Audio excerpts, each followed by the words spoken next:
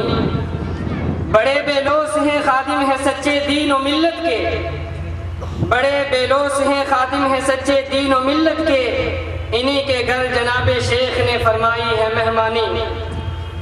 سعید کی ہے دعا سجتی رہیں یوں مجلسیں پہ ہم، سعید کی ہے دعا سجتی رہیں یوں مجلسیں پہ ہم، نگہباں گلشن جموں کی ہو خود ذات سبحانی۔ حضرت کے آنے میں تھوڑی سی دیر ہے، اس لیے جو ہے جب تک حضرت تشریف لاتے اس وقت تک متعلم جامعہ مرکز المعارف بٹھنڈی کو دعوت دیتا ہوں کہ وہ تشریف لائیں اور نعت پیش کریں۔ السلام علیکم ورحمۃ اللہ وبرکاتہ۔ چیر کے جس دم دنیا والے میرا سینہ دیکھیں گے، میرا سینہ دیکھیں گے، چیر کے جس دم دنیا والے میرا سینہ دیکھیں گے، میرا سینہ دیکھیں گے، چیر کے جس دم دنیا والے،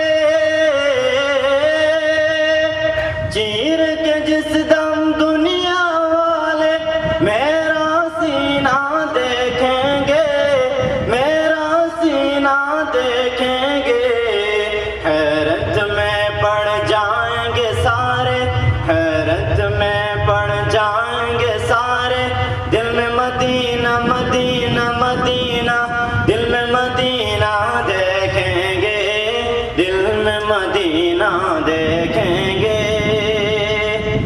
پیدا ہوئے سرکار دو عالم، حور و ملائک یہ بولے، حور و ملائک یہ بولے،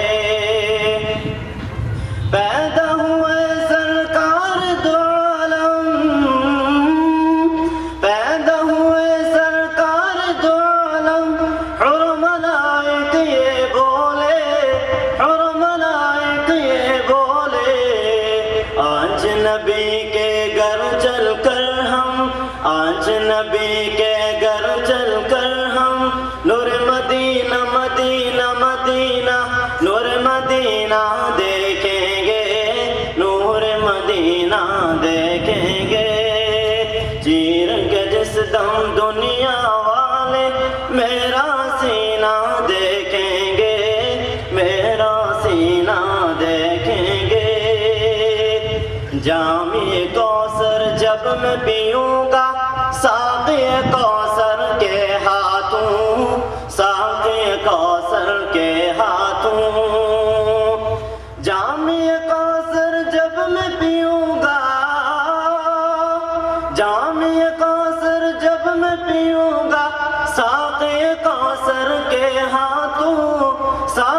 کوثر کے ہاتھوں للچائے نظروں سے منافق، للچائے نظروں سے منافق، نور مدینہ مدینہ مدینہ، نور مدینہ دیکھیں گے، نور مدینہ دیکھیں گے، چیر کے جس دم دنیا والے میرا سینہ دیکھیں گے، میرا سینہ دیکھیں گے، حیرت میں پڑ جائیں گے سارے، دل میں مدینہ مدینہ مدینہ، دل میں مدینہ دیکھیں گے، دل میں مدینہ دیکھیں گے۔ اس کے بعد نعت نبی صلی اللہ علیہ وسلم پیش کرنے کے لیے میں مفتی محمد خالد صاحب کو دعوت دیتا ہوں۔ مفتی محمد خالد صاحب قاسمی، امام جامع مسجد گجر نگر، تشریف لائیں اور نعت نبی پیش فرمائیں۔ مفتی محمد خالد صاحب۔ السلام علیکم ورحمۃ اللہ وبرکاتہ۔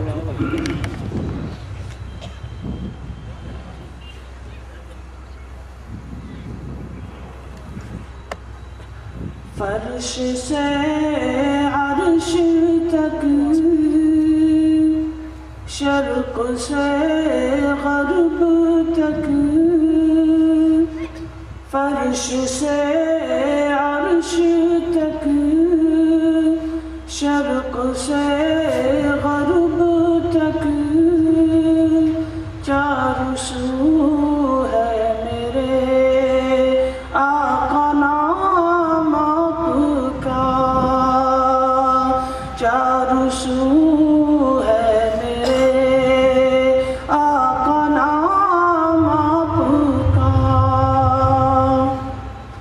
آپ کی ذات نور علی نور ہے، آپ کی رضا رب کو منظور ہے، آپ کی ذات نور علی نور ہے، آپ کی رضا رب کو منظور ہے، آپ بے مثل ہیں، کوئی تم سا نہیں، آپ بے مثل ہیں، کوئی تم سا نہیں، رب نے اونچا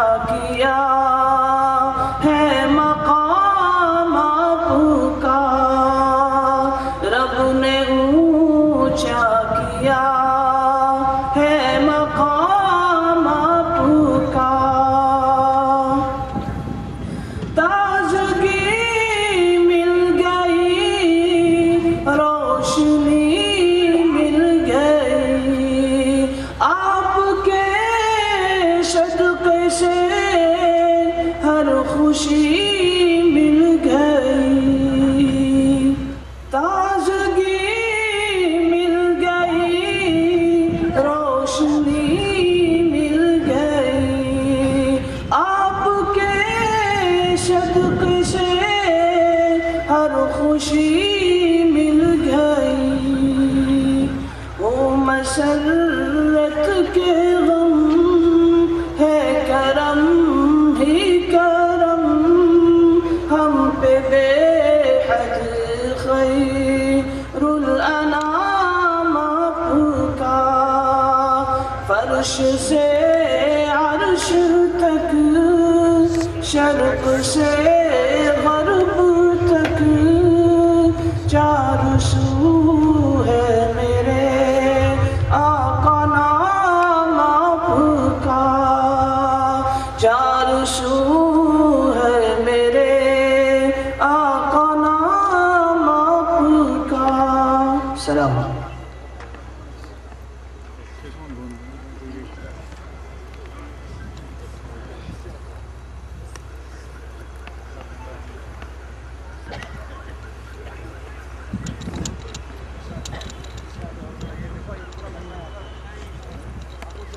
ہمارے مہمان معظم تشریف لا چکے ہیں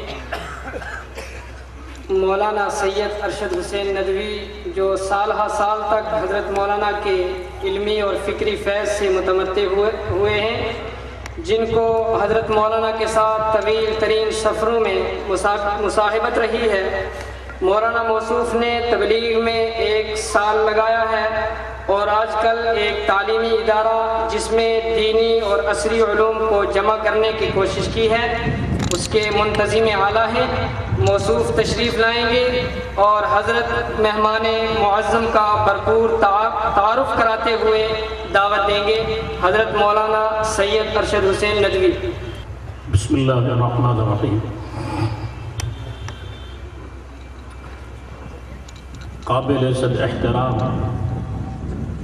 علماء کرام اور اس پر رونق اجتماع کے اندر آئے ہوئے مہمانان گرامی، مشک آنس کی خود بگوید نہ کہ عطار گوید۔ خوشبو وہ ہے جو خود مہکتی ہے،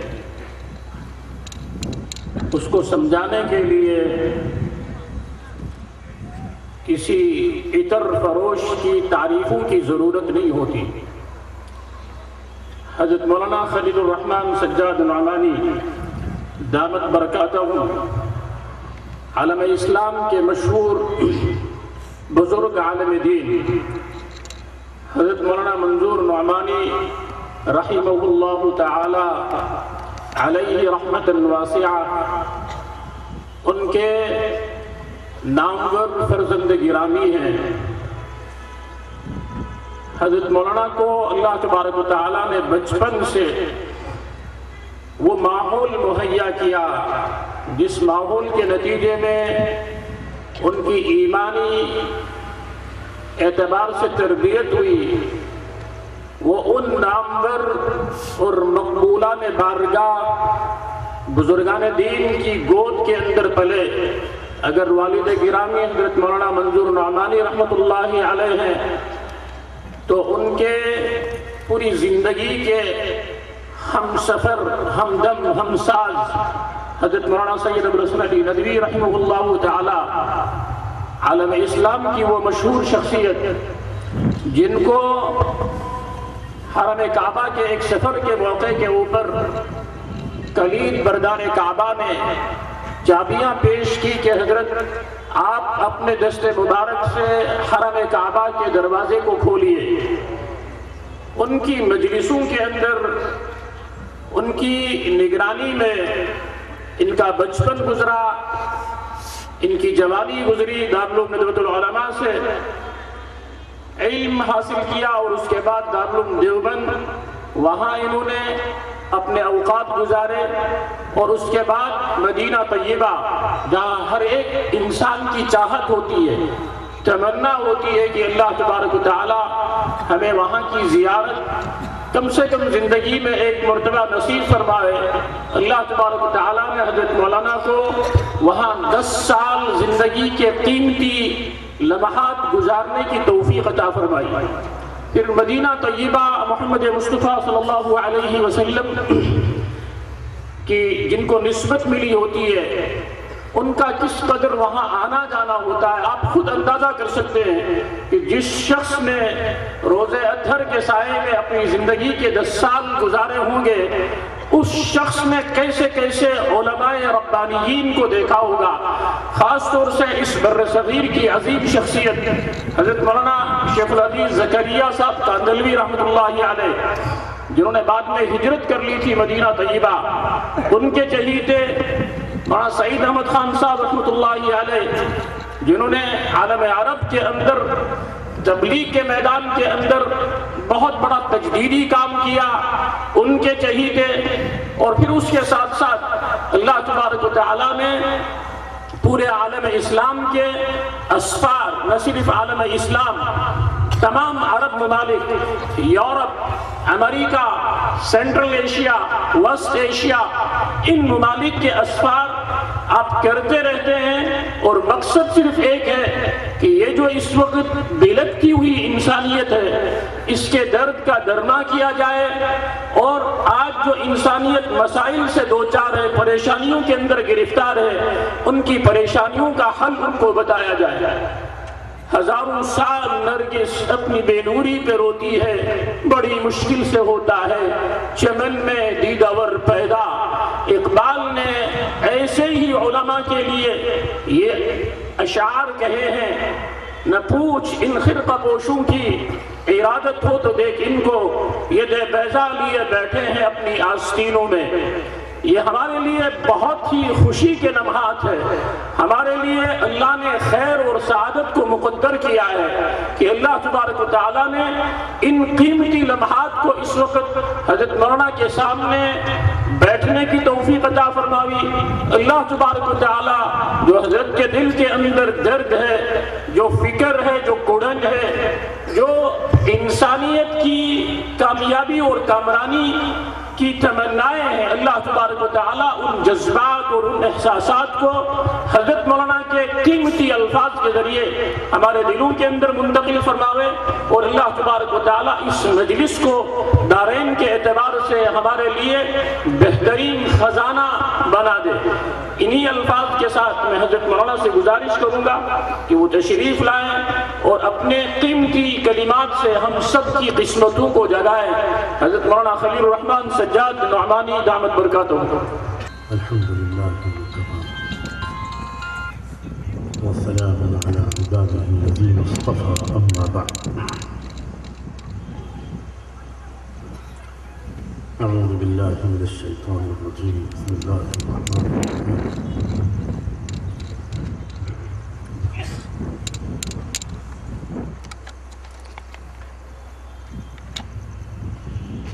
فأما الإنسان إذا ما ابتلاه ربه فأكرمه ونعمه فيقول ربي أكرمن، وأما إذا ما ابتلاه فقدر عليه رزقه فيقول ربي أهانن۔ وقال صلى الله عليه وآله وسلم: عجبا لأمر المؤمن أمره كله خير، إذا أصابته ضراء شكر فكان خيرا له، وإذا أصابته ضراء صبر فكان خيرا له، أو كما قال صلى الله عليه وآله وسلم۔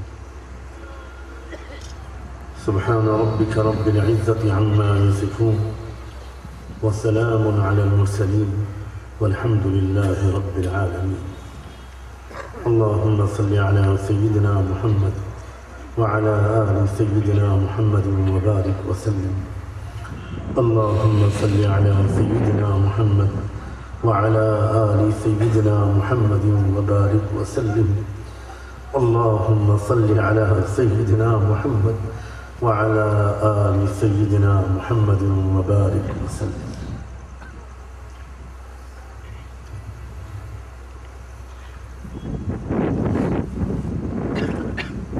دعا فرمائیے کہ اللہ تعالیٰ میرے لیے آسان فرمائے، میں تھوڑے سے وقت میں اور آسان سے لفظوں میں صحیح نیت کے ساتھ وہ باتیں عرض کر سکوں جو ہمیں اور آپ کو اپنے اللہ سے جوڑ دے، اور ہمارے درمیان آپس میں بھی جوڑ اور محبت بڑھا دے۔ کہنے والے کی زبان، اس کا دل دماغ، یہ سب بھی اللہ ہی کے ہاتھ میں ہے، اور سننے والوں کے دل دماغ بھی اللہ ہی کے ہاتھ میں۔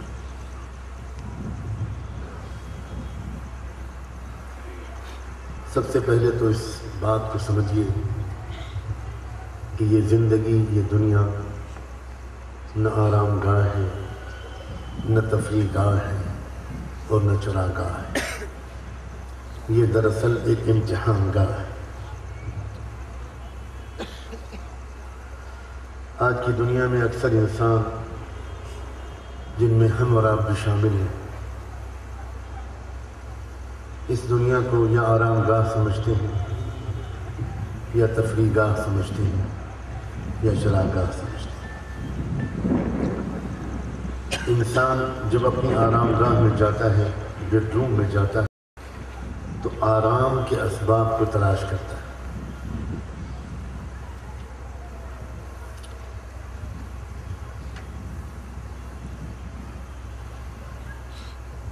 دنیا کی بہت بڑی تعداد آج ایسے انسانوں کی ہو گئی ہے جو اس دنیا میں بس آرام تلاش کرتے رہتے ہیں، جن کی پوری زندگی آرام کی تلاش میں گزرتی ہے، حالانکہ ان میں سے اکثر کو اس دنیا میں حقیقی آرام نہیں ملتا۔ بہت سے لوگ ہیں جو اس دنیا کو تفریح گاہ سمجھتے ہیں، وہ بس تفریح کے سامان، انٹرٹینمنٹ کے سامان، کبھی میوزک، کبھی فلمیں، کبھی سیریل، کبھی ڈرامے، کبھی ڈانس، کبھی کچھ تماشا، کبھی کچھ تماشا، اسی کو تلاش کرتے پھرتے ہیں۔ یہی وجہ ہے کہ آج کی دنیا کی سب سے زیادہ نفع بخش انڈسٹری انٹرٹینمنٹ کی انڈسٹری۔ دنیا کے انسانوں کی انٹرٹینمنٹ کا کوئی سامان فراہم کرو، ٹوٹ پڑیں گے لوگ۔ اور اس کی ایک وجہ یہ بھی ہے، ایک تو وجہ یہ ہے کہ دنیا کے انسان اس دنیا کو تفریح گاہ سمجھنے لگے، دوسری ایک وجہ یہ ہے کہ دنیا کے انسان اس دور میں اکثر انسان خوشی سے محروم ہے۔ روحانی سکون لاکھوں کروڑوں انسانوں میں شاید ہی کسی کے پاس ہو۔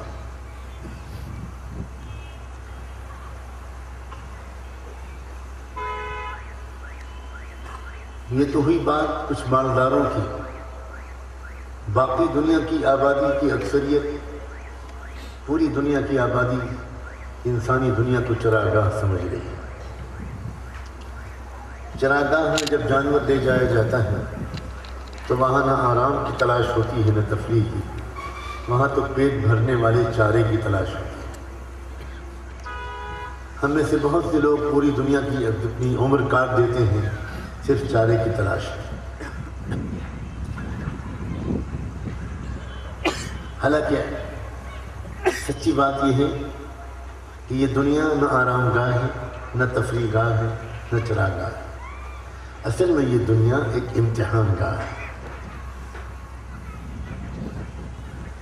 امتحان ہال میں جب کوئی طالب علم جاتا ہے تو نہ وہاں وہ آرام کو تلاش کرتا ہے، نہ تفریح کو تلاش کرتا ہے، نہ کھانے پینے کا سامان تلاش کرتا ہے۔ وہ جانتا ہے کہ میں یہاں امتحان کے لیے آیا ہوں، اور اسی وجہ سے امتحان ختم ہوتے ہی ایک منٹ بھی اس طالب علم کو اس امتحان حال میں رکنے نہیں دیا جاتا۔ جیسے ہی بندے کا امتحان مکمل ہو جائے گا، اس دنیا میں ایک سیکنڈ اس کو رہنے کی اجازت نہیں ملے گی۔ یہ ایک امتحان گاہ ہے۔ آج کی مجلس میں اللہ کرے کہ ہم اور آپ سب واقعی سمجھ پائیں کہ امتحان گاہ ہونے کا کیا مطلب ہے، اور اگر یہ واقعی امتحان گاہ ہے تو دنیا میں کیسے ہم کو زندگی گزارنی چاہیے کہ ہم اس امتحان میں کامیاب ہوں۔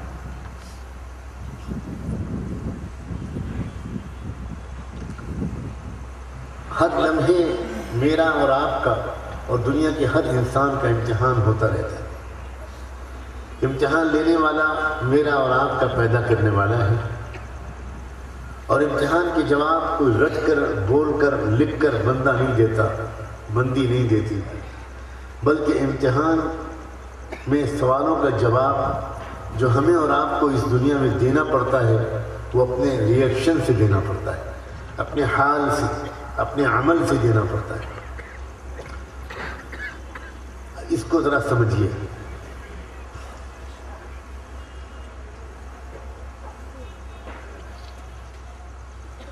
کبھی اس دنیا میں انسانوں کو خوشیاں ملتی ہیں، کوئی کامیابی، کوئی اچھی خبر، روزی میں ترقی، عہدے میں ترقی، کوئی ایسی چیز جس سے انسان خوش ہوتا ہے۔ وہ نعمت دے کر اور وہ خوشی دے کر، وہ کامیابی دے کر ہمارا آپ کا پیدا کرنے والا ہمیں اور آپ کو آزماتا ہے، ہمارا امتحان لیتا ہے۔ وہ دیکھتا ہے کہ میرا بندہ اس کامیابی کو کیسے لیتا ہے. کیا اس کامیابی کا کریڈٹ وہ اپنے سر لیتا ہے؟ کیا یہ کہتا ہے کہ یہ تو میری ذہانت کی وجہ سے ہوا، میری محنت کی وجہ سے ہوا، یہ نعمت تو مجھ کو ملنی ہی تھی، یہ تو ہاتھ سے جا ہی نہیں سکتی تھی، میں تو ہوں ہی اتنا چالاک، میرے تو ہیں ایسے تعلقات، میرے تو بیوروکریسی سے ایسے تعلقات ہیں، اور میرے تو منسٹر سے ایسے تعلقات ہیں، اور یہ تو سب کچھ ہونا ہی تھا، وہ تو میں نے کوششیں ایسی کی تھی، چال ہی ایسی چلی تھی. اس طرح کے جملے جہاں انسان کے ذہن میں آئے، کسی خوشی کے ملتے وقت، کسی نعمت کے ملتے وقت، کسی کامیابی کے ملتے وقت، یقین مانے وہ بندہ اس امتحان میں فیل ہو گیا. اور اگر کوئی نعمت ملے، کوئی کامیابی ملے، کوئی خوشی ملے، کوئی ترقی ملے، اور بندہ اس وقت یہ سوچے کہ یہ میرے مالک نے مجھ کو نعمت دی ہے، اور یہ نعمت دے کا دینا اس بات کی گارنٹی نہیں ہے کہ میرا مالک مجھ سے خوش ہے، وہ تو اصل میں امتحان لینے کے لیے بھی نعمتیں دیتا ہے. یہ نعمت میرے مالک نے دی ہے آزمانے کے لیے کہ کیا میں شکر گزار بندہ بنتا ہوں. اے اللہ، میں دل سے مانتا ہوں، سر جھکاتا ہوں کہ یہ نعمت آپ نے مجھ کو دی، یہ جوانی، یہ تندرستی، یہ عزت، یہ عہدہ، یہ اسٹیٹس، یہ جاب، یہ جو کچھ دیا آپ نے دیا، یہ مکان آپ نے دیا، یہ بنگلہ آپ نے دیا، یہ سواری آپ نے دی، اللہ آپ نے دی ہے میرے اللہ. اب مجھے آپ ہی اس کی توفیق بھی دے دیجئے کہ میں اس نعمت کا غلط استعمال نہ کروں، میں اس نعمت کو صحیح استعمال کروں، میں اس نعمت کی وجہ سے کسی غرور اور تکبر میں مبتلا نہ ہو جاؤں، میں اکڑ کر نہ چلوں، سر جھکا کر شکر گزار اور منکسر مزاج بندے کی طرح چلوں. اگر بندے کا ریئیکشن یہ ہوا کسی بھی نعمت کے ملتے وقت، بہت غور سے سننے کی بات ہے، اچانک کوئی خوشخبری اچانک کان میں آتی ہے، فون کی گھنٹی بجتی ہے اور فون پر آپ کو کوئی خوشخبری دیتا ہے، آپ کا پہلا ریئیکشن جو ہوتا ہے وہی آپ کو امتحان میں یا کامیاب کرتا ہے یا ناکام کرتا ہے. اگر پہلا ریئیکشن، اسپونٹینیس ریئیکشن، فطری ریئیکشن، امیڈیٹ ریئیکشن، فی البدیہہ رد عمل اگر فوری طور پر ہوا شکر کا، تو اللہ کی کتاب میں آپ کامیاب لکھ دیے گئے. اور اگر کوئی بڑا بول منہ سے نکل گیا، کوئی دعوے کی بات منہ سے نکل گئی، ارے یہ تو مجھے یقین تھا، یہ تو ہونا ہی تھا، کون سی نئی بات تم سنا رہے ہو، میں تو لکی ہوں، میں تو خوش نصیب ہوں، اور میں تو خاندانی انسان ہوں، میرے تو تعلقات ہیں، یہ تو ہونا ہی تھا. اگر آدمی نے خبر ملتے ہی پہلے یہ کہہ دیا، بعد میں وہ ہزار شکر کرتا رہے، شاید وہ شکر گزار بندوں میں اس کا نام نہیں لکھا جائے گا.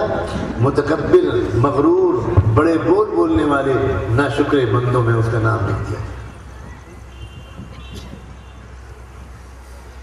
سنبھل کر زندگی گزارنے والا انسان کامیاب ہوتا ہے. زندگی کا گزارنے کا سائنس کو پڑھنا پڑتا ہے، زندگی کا سلیقہ سیکھنا پڑتا ہے.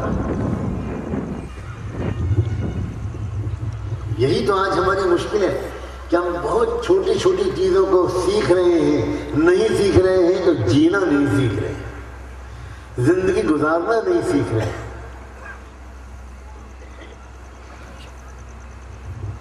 کبھی امتحان لیتے ہیں اللہ تعالیٰ کوئی غم دے کر، کوئی پریشانی، کوئی بیماری، کوئی صدمہ، کوئی تکلیف، کوئی الجھن، کوئی ٹینشن، کوئی چیلنج، کبھی روزی کی تنگی، کبھی کوئی مقدمہ، کبھی کچھ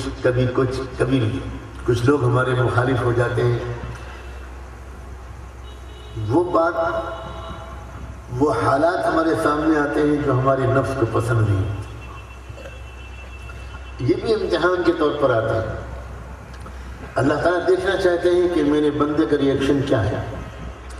اگر بندہ پریشانی میں مبتلا ہوتا ہے، اس کے گھر میں کوئی بیمار ہو جاتا ہے، کوئی اور چیلنج اس کے سامنے آتا ہے، کوئی غم، کوئی صدمہ اس کے سامنے آتا ہے، اور وہ اس کا ریئیکشن یہ ہوتا ہے کہ یہ کیا مصیبت ہے، یہ بیماری نے، پریشانی نے میرا گھر کے دروازہ کیوں دیکھ لیا ہے، آدمی کو ذرا شکایت ہونے لگتی ہے اللہ سے، اپنی قسمت کو برا بھلا کہنے لگتا ہے، مایوس ہونے لگتا ہے، بدگمان ہونے لگتا ہے، تو یقین مانے پریشانی تو اس کو آئی ہی تھی، لیکن اس سے بڑی پریشانی یہ آ گئی کہ اللہ کے ہاں اس کو ناکام لکھ دیا جاتا۔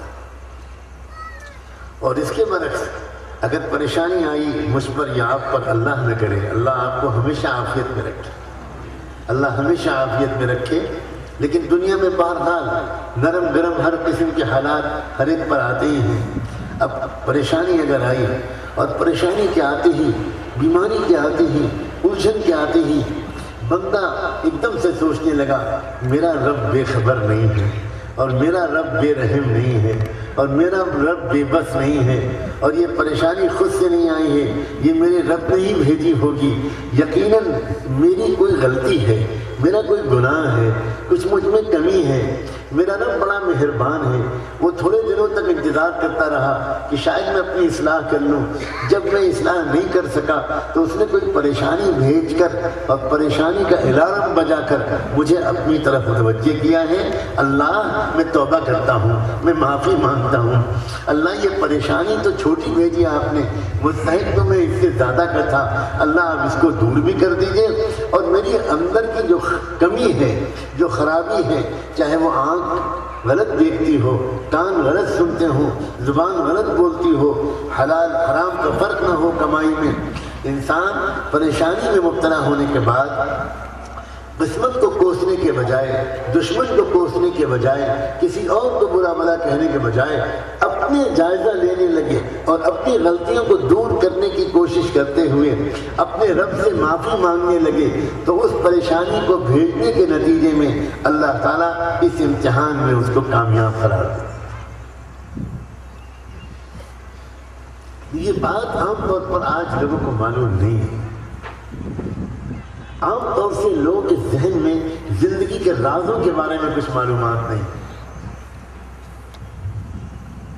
رحمت دو عالم صلی اللہ علیہ وآلہ وسلم آئے اس لیے کہ ہم انسانوں کو جینے کا طریقہ سکھائیں، ہمیں بتائیں کہ خوشیوں کے لمحات کو کیسے گزارو اور پریشانیوں کے لمحات کو کیسے گزارو، پریشانیوں کا مقابلہ کیسے کرو اور خوشیوں کا مقابلہ کیسے کرو۔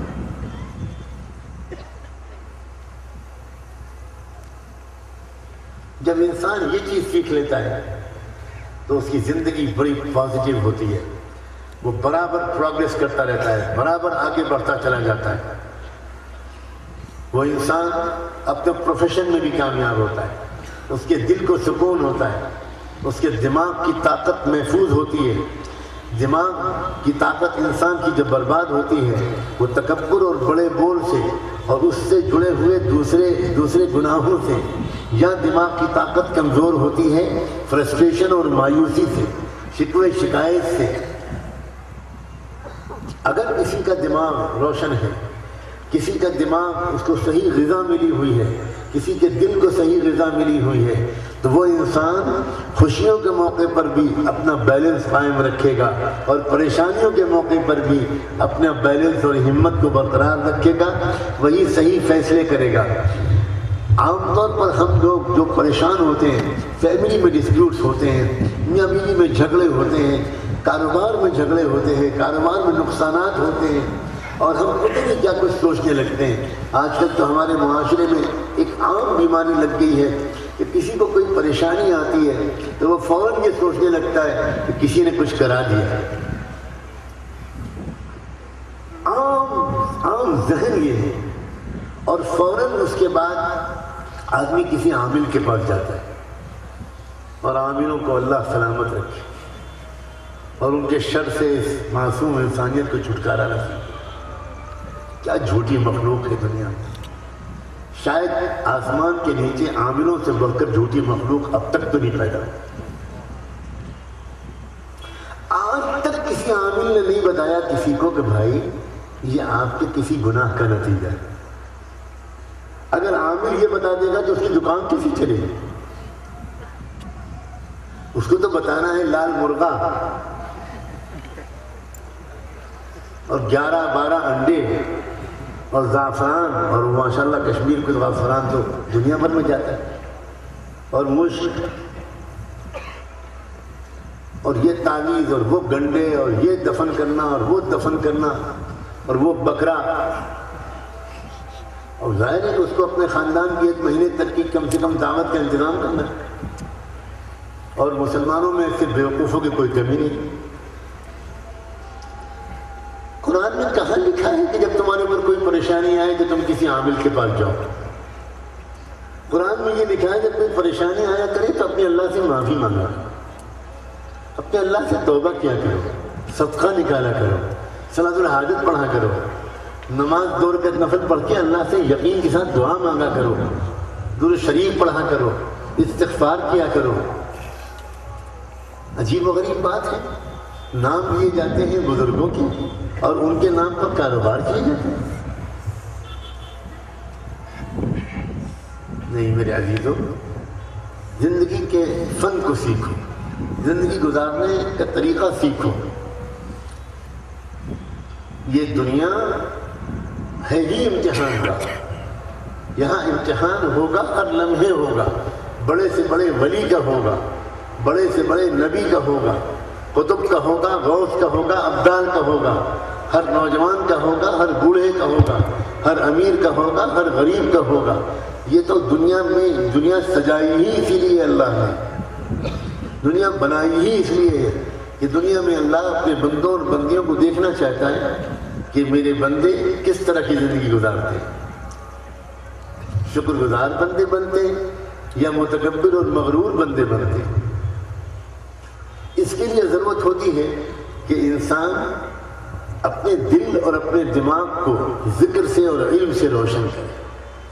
دیکھو 2 چیزیں ہیں دنیا میں جو انسان کو اٹھاتی ہیں، انسان کو ایک کامیاب انسان بناتی ہیں، انسان کو بہت سمجھدار اور میچور انسان بناتی ہیں، انسان کے اندر قوت برداشت پیدا کرتی ہیں، معاف کرنے کا مزاج انسان کا بنتا ہے، اس کے منہ کے بول میٹھے ہوتے ہیں، وہ خاندان میں سب کو جوڑ کر لے کر چلتا ہے، اچھا پڑوسی ثابت ہوتا ہے۔ وہ انسان جس کا دل اچھا ہو اور جس کا دماغ روشن ہو، وہی انسان اپنی بیویوں کے لیے اچھا شوہر ثابت ہوتا ہے، اپنے ماں باپ، اپنے بچوں کے لیے اچھے ماں باپ ثابت ہوتا ہے، اپنے بھائی بہنوں کے لیے اچھا بھائی بہن ثابت ہوتا ہے، اپنے پڑوسیوں کے لیے اچھا پڑوسی ثابت ہوتا ہے۔ رحمت دو عالم صلی اللہ علیہ وآلہ وسلم نے جو امت تیار کی تھی، کیا بہترین لوگ تھے، کیا بہترین انسان تھے۔ لوگوں مزہ آ جائے، آج فرشتے بھی جھوم جائیں اگر آج اس عیدگاہ کے میدان میں جمع ہونے والا اللہ کے پیاروں کا یہ مجمع آج سچے دل سے توبہ کر کے نئے سرے سے اپنی اصلاح کا سفر شروع کرے۔ ذرا نظر ڈالو،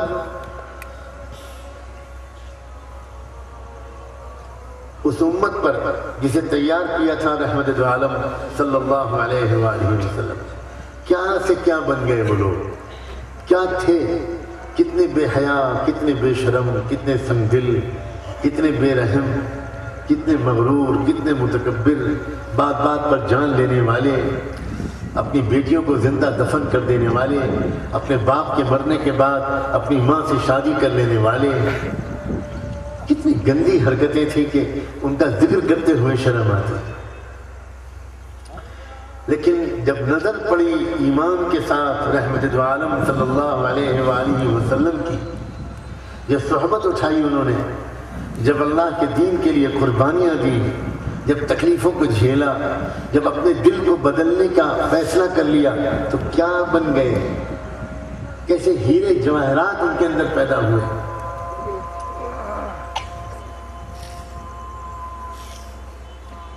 ایک دکان کھلی ہوئی ہے شام کے شہر حمص میں،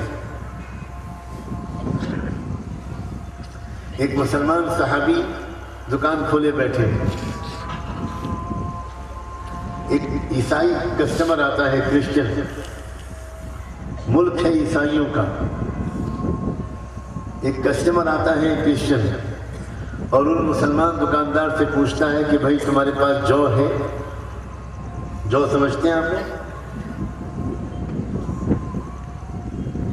دکاندار کہتا ہے کہ ہاں جو ہے میرے پاس۔ مگر برا نہ مانیے، میں یہ آپ سے گزارش ہے کہ جو مجھ سے لینے کے بجائے وہ جو سامنے دکان کھلی ہوئی ہے اس سے لے لیجیے۔ وہ آدمی حیران ہوتا ہے کہ بھئی جب آپ کے پاس جو ہے تو آپ مجھے کیوں نہیں دیتے، دوسری دکان کا پتہ کیوں بتاتے ہیں؟ جواب دیتا ہے وہ، اور کوئی بات نہیں ہے، میرے پاس آج صبح سے اب تک 2-3 گاہک آ چکے ہیں اور میرے بچوں کی آج کی روزی کا انتظام ہو چکا ہے، لیکن میں دیکھ رہا ہوں کہ وہ دکان جو سامنے کھلی ہوئی ہے ابھی تک صبح سے اس کے پاس کوئی گاہک نہیں آیا، تو آپ اگر وہاں سے لے لیں گے تو اس کے بھی کچھ بکری ہو جائے۔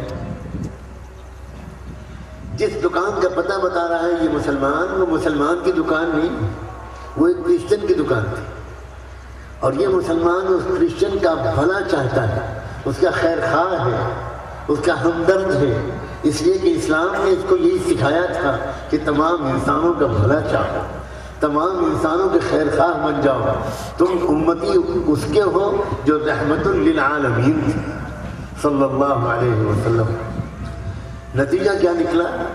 یہ کسٹمر کرسچن اس دکان پر گیا، وہاں سے اس نے وہ جو خریدی، لیکن جو خریدنے کے بعد سیدھے اپنے گھر جانے کے بجائے وہ آ کر واپس اسی دکان پر آ کر پھر سے کھڑا ہو گیا۔ کیوں بھائی آپ کو جو نہیں ملی؟ نہیں، جو تو مل گئی وہاں سے، پھر کیا بات ہے، آپ پھر یہاں کیوں آئے؟ تو اس نے جواب دیا، میں جو وہاں سے لے آیا ہوں، مجھے تم سے ایمان لینا ہے، مجھے کلمہ پڑھا۔ جواب میں اس دکاندار نے کہا، اتنا بڑا فیصلہ اتنی جلدی، اتنا بڑا فیصلہ آپ اتنی جلدی کر رہے ہو، کلمہ پڑھنے کا فیصلہ اتنی جلدی کر رہے ہو؟ اس نے جواب میں کہا کہ جلدی کا مسئلہ نہیں ہے، جلدی کی کوئی بات نہیں ہے، میرا دل گواہی دے رہا ہے کہ جس مذہب کے ماننے والے ایک عام دکاندار کے اخلاق کا یہ عالم ہے، اس مذہب کے لانے والے پیغمبر کے اخلاق اور حق کا کیا عالم ہوگا۔ لوگوں، اس طرح دنیا میں اسلام پھیلا تھا۔ اسلام جلسوں سے نہیں پھیلا تھا، اسلام مناظروں سے نہیں پھیلا تھا، اسلام کتابوں سے اور سیمیناروں سے نہیں پھیلا تھا، اسلام زندگیوں سے پھیلا تھا۔ دنیا کے انسانوں نے ایسے پیارے انسان دیکھے جب مدینہ منورہ میں تربیت پانے والے صحابہ کا مجمع جب یہ ملکوں میں پھیلا، جب اللہ کے راستے میں نکلا، مختلف علاقوں میں گیا، اور مختلف علاقوں کے لوگ جب مدینے آئے، جب ان کا انٹریکشن ہوا، نوجوانوں نے نوجوانوں کو دیکھا، تاجروں نے تاجروں کو دیکھا، ججوں نے ججوں کو دیکھا، مردوں نے مردوں کو دیکھا، عورتوں نے عورتوں کو دیکھا، غریبوں نے غریبوں کو دیکھا، امیروں نے امیروں کو دیکھا، تو انقلاب آ گیا۔ دنیا کے انسان رک نہیں سکے، اپنے آپ کو روک نہیں سکے، اتنی کشش ہے اسلام میں، واللہ رب کعبہ کی قسم، آج بھی اللہ کے رسول کے لائے ہوئے پیارے دین میں اتنی کشش ہے، اگر یہ ہماری زندگیوں میں آ جائے، آج بھی یہ ہمارے پڑوسیوں کو کھینچ لے گا۔ لیکن سب سے بڑی مصیبت یہ ہے، لوگوں میں دل دکھانے اور تانے دینے کے لیے نہیں کہتا، دکھے دل سے کہتا ہوں، ہم آج مسلمان جو کہلاتے ہیں مسلمان نہیں رہے، ہمارے اندر بہت کمیاں ہیں، بہت کمیاں ہیں۔ کیا گھروں کا ماحول تھا، کئی کئی دن ان گھروں میں فاقہ ہوتا تھا، اکثر صحابہ کرام بہت غریب تھے، لیکن اس کے باوجود خوشیوں کا ماحول تھا، محبتوں کا ماحول تھا۔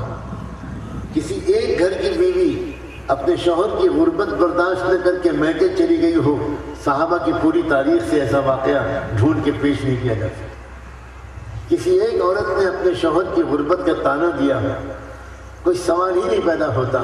اتنے غریب تھے وہ لوگ کہ رب کعبہ کی قسم، ہم نے اور آپ نے کبھی ایسی غربت کا منہ نہیں دیکھا ہے، اور اللہ ہمارا امتحان نہ لے، ہم اس امتحان کے لائق لوگ نہیں ہیں۔ مزدوری کرتے تھے ایک صحابی، اور مزدوری کر کے اپنا اور اپنی بیوی کا پیٹ پالتے تھے۔ ایک دن کام کی تلاش میں نکلے، دن بھر کام تلاش کیا، اور دن بھر کی تلاش کے باوجود کوئی کام نہیں ملا، شام کو خالی ہاتھ گھر واپس آ گئے۔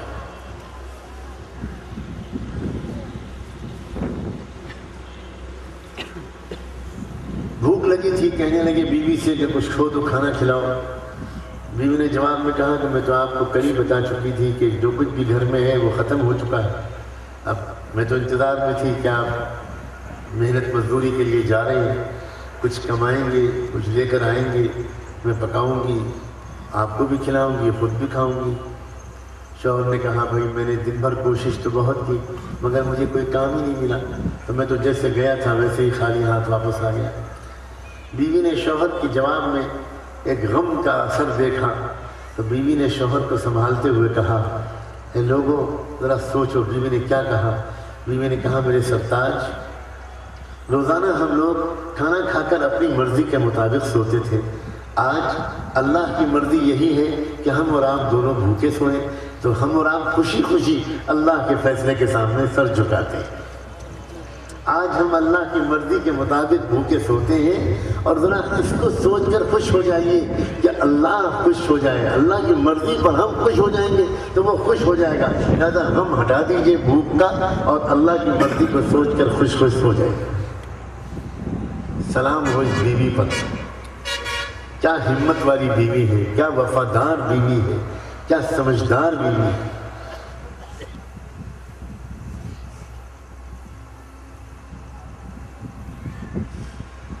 رات گزری، اگلی صبح کو شوہر پھر کام کی تلاش میں نکلے۔ سنت کے مطابق بیوی نے دروازے تک آ کر رخصت کیا، فی امان اللہ کہتے ہوئے اور مسکراتے ہوئے۔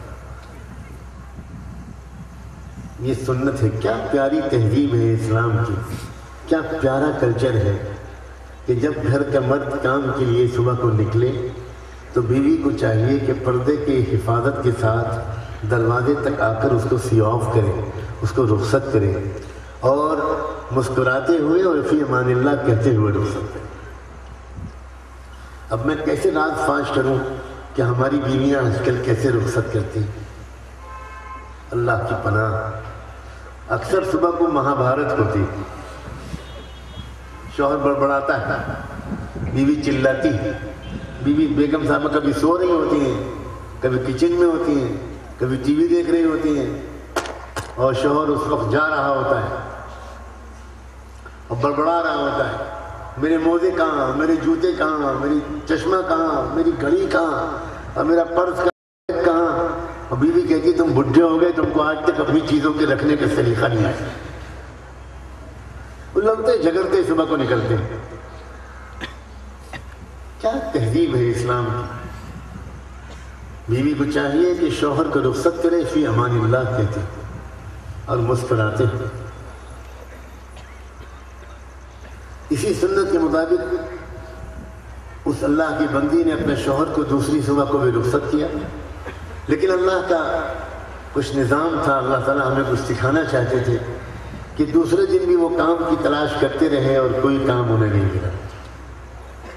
دوسری شام بھی خالی ہاتھ گھر واپس آنا پڑا، کچھ نہیں تھا ساتھ۔ پھر دوسری رات میں دونوں کے درمیان وہی بات چیت ہوئی، اللہ کی مرضی کو ایک دوسرے کو یاد دلایا، ہمت کے ساتھ حالات کے مقابلے کا عہد دہرایا اور یہ کہا کہ دیکھیں اللہ تعالیٰ کے فیصلے سے یہ ہوا ہے نا، اگر اللہ کی مرضی ہوتی کہ آپ کو کچھ کام ملتا تو ضرور ملتا، آپ نے تلاش میں کوئی کمی نہیں کی لیکن پھر بھی کام نہیں ملا، اللہ تعالیٰ کی طرف سے مرضی یہی ہے، لہذا خوش ہو جائیں ہم لوگ۔ میرے اور آپ کے آقا حضرت محمد الرسول اللہ نے یہی تو سکھایا ہے کہ اللہ کی مرضی کے سامنے سر جھکا دیں، اسی کا نام تو ایمان ہے۔ چلیے بسم اللہ۔ پھر دونوں دوسری رات بھی بھوکی گزار دیں۔ کہہ دینا میرے لیے دوستو بہت آسان ہے، سن لینا آپ سب کے لیے بہت آسان ہے، لیکن 2 رات اور 2 دن کا فاقہ اللہ ہی بچائے۔ ہمارا اور آپ کا حال تو یہ ہے کہ آدھا گھنٹہ اگر چائے لیٹ ہو جاتی ہے تو سر میں درد ہو جاتا ہے۔ تیسری صبح کو پھر سنت کے مطابق بیوی نے رخصت کیا، لیکن آج ایک نئی بات یہ ہوئی کہ چند قدم شوہر جو چلے تو بیوی کو کچھ یاد آ گیا اور بیوی نے پھر پکارا، اپنے شوہر کو آواز دی، ذرا 1 منٹ واپس آئیے، ایک بات کہنا چاہتی تھی، بھول گئی۔ شوہر واپس آیا، کیا بات ہے، ابھی تو تم نے مجھے رخصت کیا۔ تو بیوی نے کہا کہ اصل میں ایک بات کہنا چاہتی تھی، اس لیے آپ کو دوبارہ بلایا ہے۔ اتنے دن سے میں آپ کے ساتھ ہوں، آپ کے تقوی کی میں سب سے بڑی گواہ ہوں۔ میں جانتی ہوں کہ آپ اپنے لیے کوئی غلط کام نہیں کریں گے، لیکن مجھ سے آپ کو جو محبت ہے اور آپ میرا جتنا خیال رکھتے ہیں، اس کی وجہ سے مجھے تھوڑا سا ڈر ہے کہ آج بھی اگر کہیں آپ کو کوئی کام نہ ملا تو کہیں آپ میرے خیال سے، میری تکلیف کے خیال سے کوئی حرام لقمہ لے کر نہ آ جائیں۔ اللہ کے لیے اگر آج آپ کو کام نہ ملے تو آج بھی آپ خالی ہاتھ واپس آ جائیے گا، کوئی حرام لقمہ لے کر مت آئیے۔ اب بتاؤ ذرا، جس شوہر کو ایسی بیوی ملے، جس گھر میں ایسی عورت ہو، وہ گھر اللہ کی نظر میں چمکتا نہیں ہوگا؟ کس قدر محبتوں کی بات ہے، کیسے پیارے لوگ تیار ہوئے تھے جن کو ایمان والے کہا جاتا تھا، جو محمد مصطفیٰ صلی اللہ علیہ وآلہ وسلم کی کوششوں سے تیار ہوئے تھے۔ آپ کی محنت سے، آپ کی نظر سے، آپ کی دعاؤں سے، آپ کی صحبت سے، آپ کی تربیت سے تیار ہوئے تھے۔ سینکڑوں واقعات ہیں، ایک تاریخ بنائی ہے ان لوگوں نے۔ اسی کو دیکھ دیکھ کر لوگ اپنے دل بدلتے تھے، اسی کو دیکھ دیکھ کر لوگ کلمہ پڑھتے تھے۔ بخدا لاکھوں لوگوں نے جو اسلام قبول کیا ہے، وہ ایمان والوں کی زندگی کو دیکھ کر، ان کے اخلاق کو دیکھ کر، ان کے لین دین کو دیکھ کر، ان کے معاملات کو دیکھ کر، ان کی پاک دامنی کو دیکھ کر، ان کے نوجوانوں کی حیا کو دیکھ کر، ان کے نوجوانوں کے تقوی کو دیکھ کر، اس کو دیکھ کر انہوں نے ایمان قبول کیا کہ وہ یہ زندگی ہے پیاری۔ کتنے اچھے لوگ ہیں، آپس میں کتنی محبتوں کے ساتھ رہتے ہیں۔ افسوس، ہم اپنا بھی نقصان کر رہے ہیں اور دنیا کا بھی نقصان، ہم دنیا کا بھی نقصان کر رہے ہیں کہ انسانوں کے سامنے کوئی خوبصورت نمونہ نہیں پیش کر رہے۔ اگر ہم خوبصورت نمونہ پیش کر رہے ہوتے تو آج حالات کچھ اور ہوتے۔ جو کچھ بھی دیر ہو گئی اور غلطی ہو گئی، اللہ تعالیٰ معاف فرما دے اگر یہ امت اجتماعی توبہ کر، اگر یہ امت اجتماعی طور پر معافی مانگے اور ایک مضبوط فیصلہ کر لے، ہر نوجوان، ہر بوڑھا، ہر امیر، ہر غریب، ہر مرد اور عورت، کہ مجھے اپنی زندگی کو بدلنا ہے۔ زندگی کو بدلنا کوئی مشکل کام نہیں ہے، ایک مضبوط ارادہ چاہیے، ایک فیصلہ چاہیے۔ ایک مرتبہ یہ پکا ارادہ کر لو عزیزو کہ مجھے اللہ اور اللہ کے رسول کے حکموں کے مطابق زندگی گزارنی ہے، اپنے اندر سے کمزوریوں کو نکالنا ہے، خرابیوں اور گناہوں کو نکالنا ہے، اپنا دل بدلنا ہے۔ دل عجیب چیز ہے، یہ دل عجیب چیز ہے، یہ دل حکومت کرتا ہے، یہ دل انسانوں سے اعمال کرواتا ہے، یہ دل فیصلے کرواتا ہے، یہ دل قدم اٹھواتا ہے، یہی دل قدم روکتا ہے، یہی دل زبان سے میٹھے بول نکلواتا ہے، یہی دل زبان سے کڑوے بول نکلواتا ہے، یہی دل آنکھوں سے گنبد خضرا کو دکھواتا ہے، یہی دل آنکھوں سے خانہ کعبہ کو دکھواتا ہے، اور یہی دل آنکھوں سے نامحرموں کی گندی تصویروں کو دکھواتا ہے۔ دل کا مسئلہ ہے۔ آج کی دنیا میں سب سے زیادہ نظر انداز جو ہو رہا ہے وہ دل ہو رہا ہے۔ آج کی دنیا پیٹ اور سیکس کے ارد گرد گھوم رہی ہے۔ پوری دنیاوی زندگی، تمام سوچ، تمام خیالات، تمام دوڑ بھاگ آج کے انسانوں کی، جب سے یورپ دنیا پر چھایا ہے تب سے دنیا میں جو زندگی گزارنے کا طریقہ پھیلا ہے، جو سوچ، جو فکر، جو مزاج، جو جذبات، جو تمنائیں چھا گئی ہیں ہر ایک کے دل پر، میں بلا کسی ہچکچاہٹ کے صاف صاف کہہ رہا ہوں، آج کی زندگی کا مکہ مدینہ پیٹ و شرمگاہ ہے۔ ہر انسان کے اوپر ایک عجیب قسم کی کیفیت سوار ہے۔ پہلے بھی انسان کھانا کھاتا تھا، پہلے بھی انسان روزی کماتا تھا، پہلے بھی انسان خاندانوں کو وجود بخشتا تھا، لیکن انسان پہلے اپنے دل کو اگنور کیے ہوئے نہیں تھا۔ اصل میں یورپ والوں کے پاس دل نام کی کوئی چیز نہیں۔ عجیب و غریب قوم ہے وہ، عجیب قوم ہے، واقعی رحم آتا ہے۔ اور دل سے اللہ کا شکر ادا کرنے کا دل چاہتا ہے کہ اللہ آپ نے ہم کو اس قوم میں پیدا نہیں کیا، اس قوم میں پیدا نہیں کیا۔ ذرا کوئی یورپ اور امریکہ کی سیاحت کر کے دیکھیں، کیا منظر نظر آئے گا۔ ماں باپ ترستے ہیں اپنی اولاد کی محبت بھری ایک نظر کے لیے۔ جو لڑکا 18 سال کا ہوتا ہے، 20 سال کا ہوتا ہے، اپنے پیروں پر کھڑا ہونا شروع کرتا ہے، ماں باپ سے بالکل تعلقات توڑ لیتے ہیں۔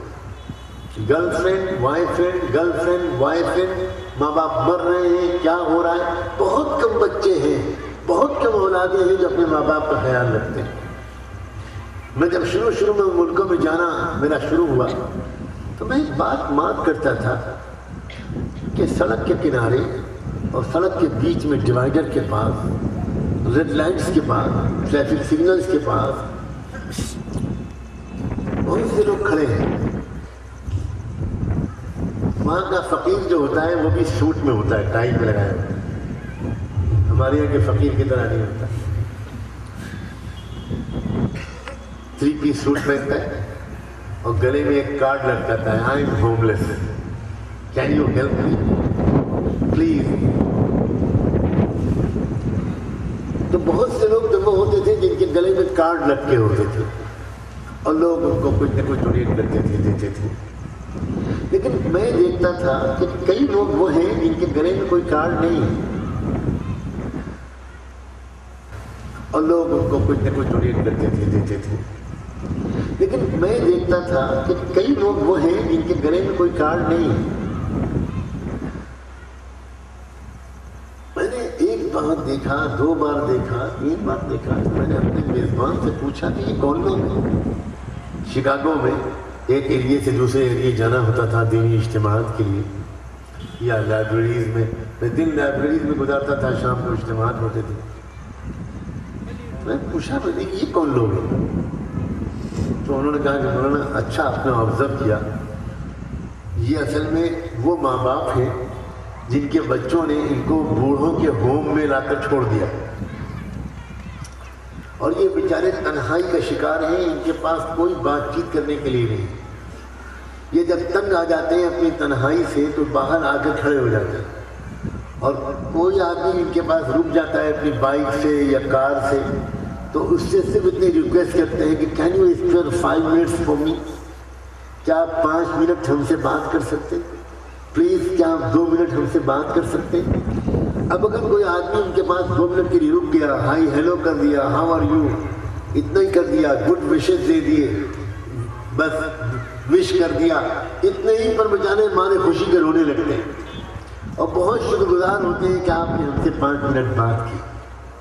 آپ سوچو اس قوم کی نقل کرنی چاہیے یا نقل کرنی چاہیے محمد الرسول اللہ، نقل کرنی چاہیے ابو بکر و عمر کی، نقل کرنی چاہیے عثمان و علی کی، نقل کرنی چاہیے حسن اور حسین کی۔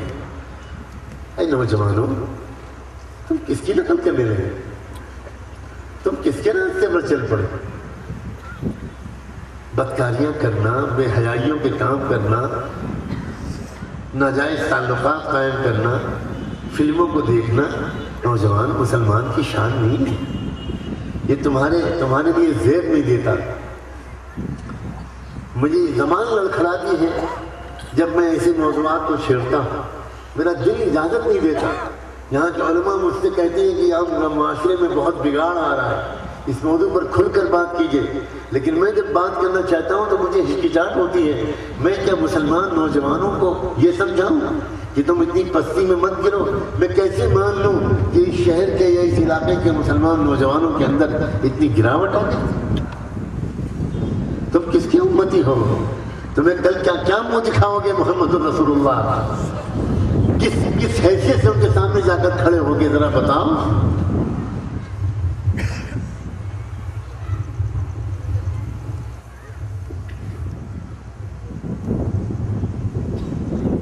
اللہ توفیق دے اس امت مسلمہ کے افراد، نوجوان ہوں، مرد ہوں، عورتیں ہوں، بوڑھے ہوں، سب کو اللہ تعالیٰ توفیق دے کہ ہم اپنی زندگی کا ایک نیا ورق پلٹیں، ایک نیا باب شروع کریں، قسم کھا کے طے کریں، وعدہ کریں اللہ سے کہ اللہ اب تک جو گناہ ہو گئے انہیں معاف کر دیجئے، اب گناہ نہیں کریں۔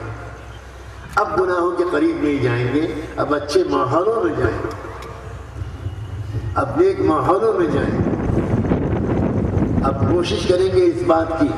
دیکھو نوجوانوں، میں بڑی محبت کے ساتھ ان سے کہتا ہوں، مجھے ایک بات کا بہت احساس ہو رہا ہے، باہر کے ملکوں میں جانے کی وجہ سے وہ احساس تازہ ہو جاتا ہے کہ ہم بہت پیچھے ہیں۔ دنیا کے ملکوں کے مسلمان نوجوان اب تیزی کے ساتھ اصلی اور مکمل اسلام کی طرف واپس آ رہے ہیں، اپنی غلطیوں کا اقرار کر کے اللہ سے معافی مانگ رہے ہیں، زندگیاں بدل رہے ہیں۔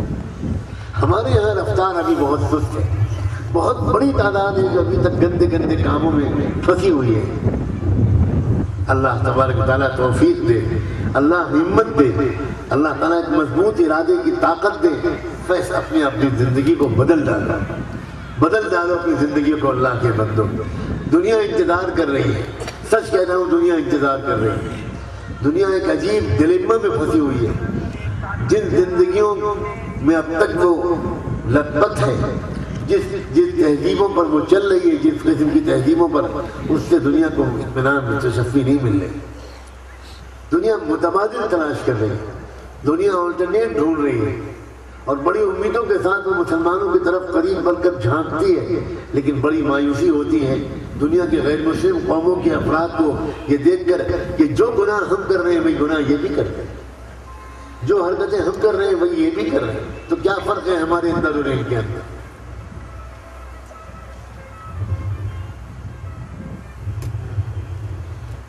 اللہ تبارک و تعالیٰ نیک توفیق عطا فرمائے۔ مضبوط فیصلہ کرو، آپس میں جوڑ اور الفت پیدا کرو، اللہ کے بندو جوڑ الفت پیدا کرو۔ بہت ہی دکھ ہوتا ہے اس بات کی خبریں سن کر کہ ہمارے درمیان آپس میں پھوٹ ڈالنے کی کوششیں کی جا رہی، عجیب عجیب طریقے کی نفرت دلانے والی، ایک دوسرے کو کافر کہنے والی، ایک دوسرے کا مذاق اڑانے والی، ایک دوسرے کا دل توڑنے والی۔ اللہ کی پناہ، اللہ کی پناہ۔ اسلام کو دشمن ہی بہت ہیں ہمارا دل دکھانے کے لیے۔ کیا ہم بھی یہ خدمت اپنی اس خدمت کے لیے پیدا کیے گئے؟ تو برائے وصل کردن آمدی، نئے برائے فصل کردن آمدی، یہ عاجز محبت اور اتحاد کا پیغام لے کر آیا ہے۔ آپس میں مل جل کر رہو، اگر کچھ اختلاف ہے تو اس اختلاف کو علمی دنیا تک محدود رہنے دو، محدود رہنے دو۔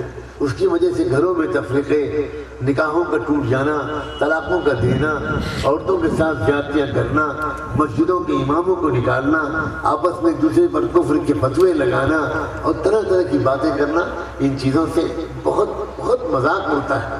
اور مجھے تو لگتا ہے کہ کہیں نہ کہیں کوئی سازش ہے اس کے پیچھے، ہمارے درمیان پھوٹ ڈال کر ہمارے شیرازے کو بکھیرنے کے لیے کوئی سازش ہے۔ کوئی اختلافی بات کرنے لگے، خدا کے لیے اس سے کہو کہ بھائی اختلافی بات مت کیجیے، محبت کی بات کیجیے، جوڑ کی بات کیجیے، اتحاد کی بات کیجیے، ایک دوسرے کو معاف کرنے کا مزاج بنائیے ہمارا۔ آپ ایک دوسرے کے خلاف بھڑکانے کے لیے آئے ہیں۔ ذوق و مزاج تو الگ الگ ہوتا ہے، یہ تو انسانوں کی فطرت ہے۔ جس طرح شکل صورت اللہ نے الگ الگ بنائی ہے، جس طرح اللہ نے انگلیوں کے پورے الگ الگ بنائے ہیں، جس طرح آوازیں الگ الگ بنائی ہیں، اسی طرح انسانوں کا مزاج، ان کا ذوق، وہ بھی الگ الگ بنائے۔ اگر کوئی کوشش کرے کہ ساری دنیا کے انسان میرے مزاج پر آ جائیں تو یہ ناممکن ہے، یہ بالکل ناممکن ہے۔ حضرت صدیق اکبر اور سیدنا عمر فاروق، ان دونوں کا مزاج بھی الگ الگ تھا۔ ایک کے مزاج میں بہت نرمی کا غلبہ تھا، ایک کے مزاج میں شدت تھی، اور رحمت عالم صلی اللہ علیہ وآلہ وسلم نے دونوں کو پیار کے ساتھ اپنے ساتھ رکھا۔ دونوں کی صلاحیتوں کا فائدہ انسانیت کو پہنچا۔ کون کہہ سکتا ہے کہ حضرت خالد بن ولید اور حضرت حسان بن ثابت ان دونوں کا مزاج ایک تھا؟ کون کہہ سکتا ہے؟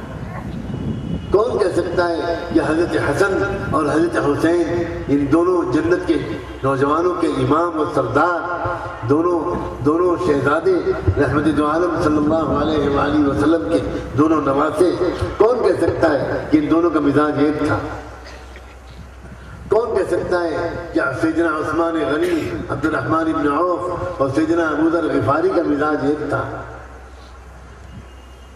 الگ الگ ذوق و مزاج ہوتے، کسی کے مزاج پر عاشقی کا غلبہ ہوتا ہے، کسی کے مزاج پر قانون کے حدود کی رعایت کا غلبہ ہوتا ہے، کسی کے مزاج پر نرمی کا غلبہ ہوتا ہے، کسی کے مزاج پر انفرادیت کا غلبہ ہوتا ہے، کسی کے مزاج پر اجتماعیت کا غلبہ ہوتا ہے، کچھ اصول پسند، سخت اصول پسند ہوتا ہے، کچھ لچکدار مصلحت اندیش ہوتا ہے، الگ الگ قسم کے مزاج ہوتے ہیں۔ ایک فیملی کے اندر 2-4 لوگ ہوتے ہیں، ان کا بھی سب کا مزاج ایک نہیں ہوتا، ایڈجسٹ کر کے رہنا پڑتا ہے، کمپرومائز کر کے رہنا پڑتا ہے، آپس میں ایک دوسرے کے ساتھ سمجھوتا کر کے انڈرسٹینڈنگ کے ساتھ رہنا پڑتا ہے، تب ایک فیملی ایک کوہیژن کے ساتھ آگے بڑھتی ہے۔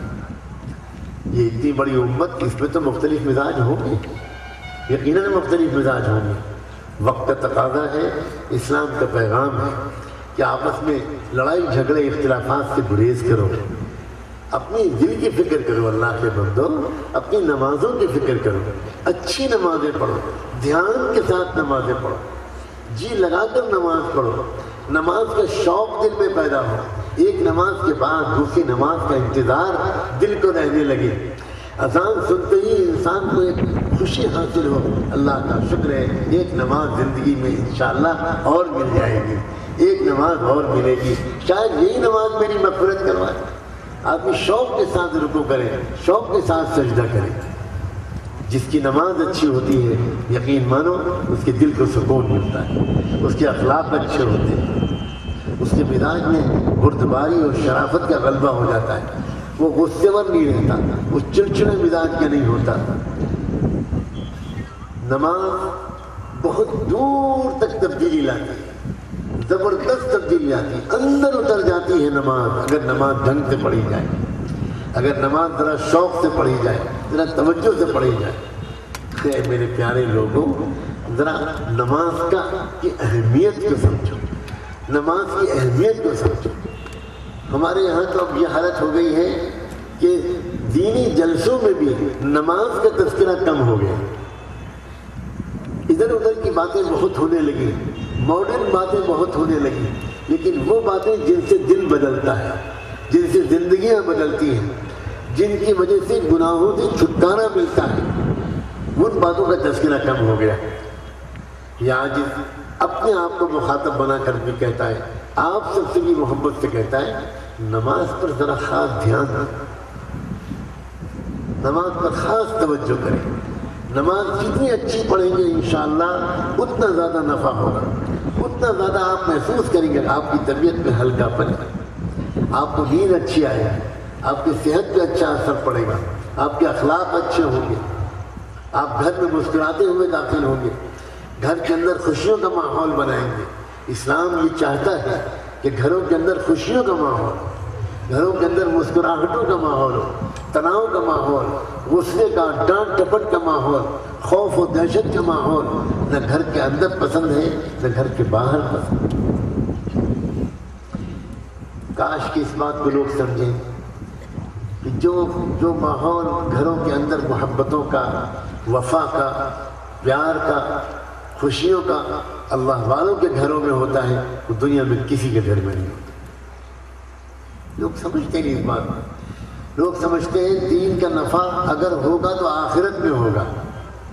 لوگوں، دین کا پہلے فائدہ تو دنیا میں ملتا ہے۔ آج کی دنیا کے انسان، چیزیں بہت بہتر ہو گئی ہماری، لیکن خوشیاں دل سے نکل گئی۔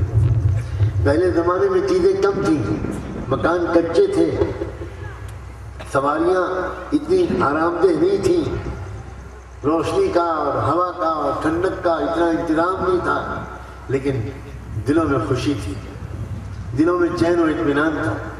آج تو عجیب صورتحال ہے، عجیب صورتحال ہے۔ غریب سمجھتا ہے کہ امیر خوش ہوگا،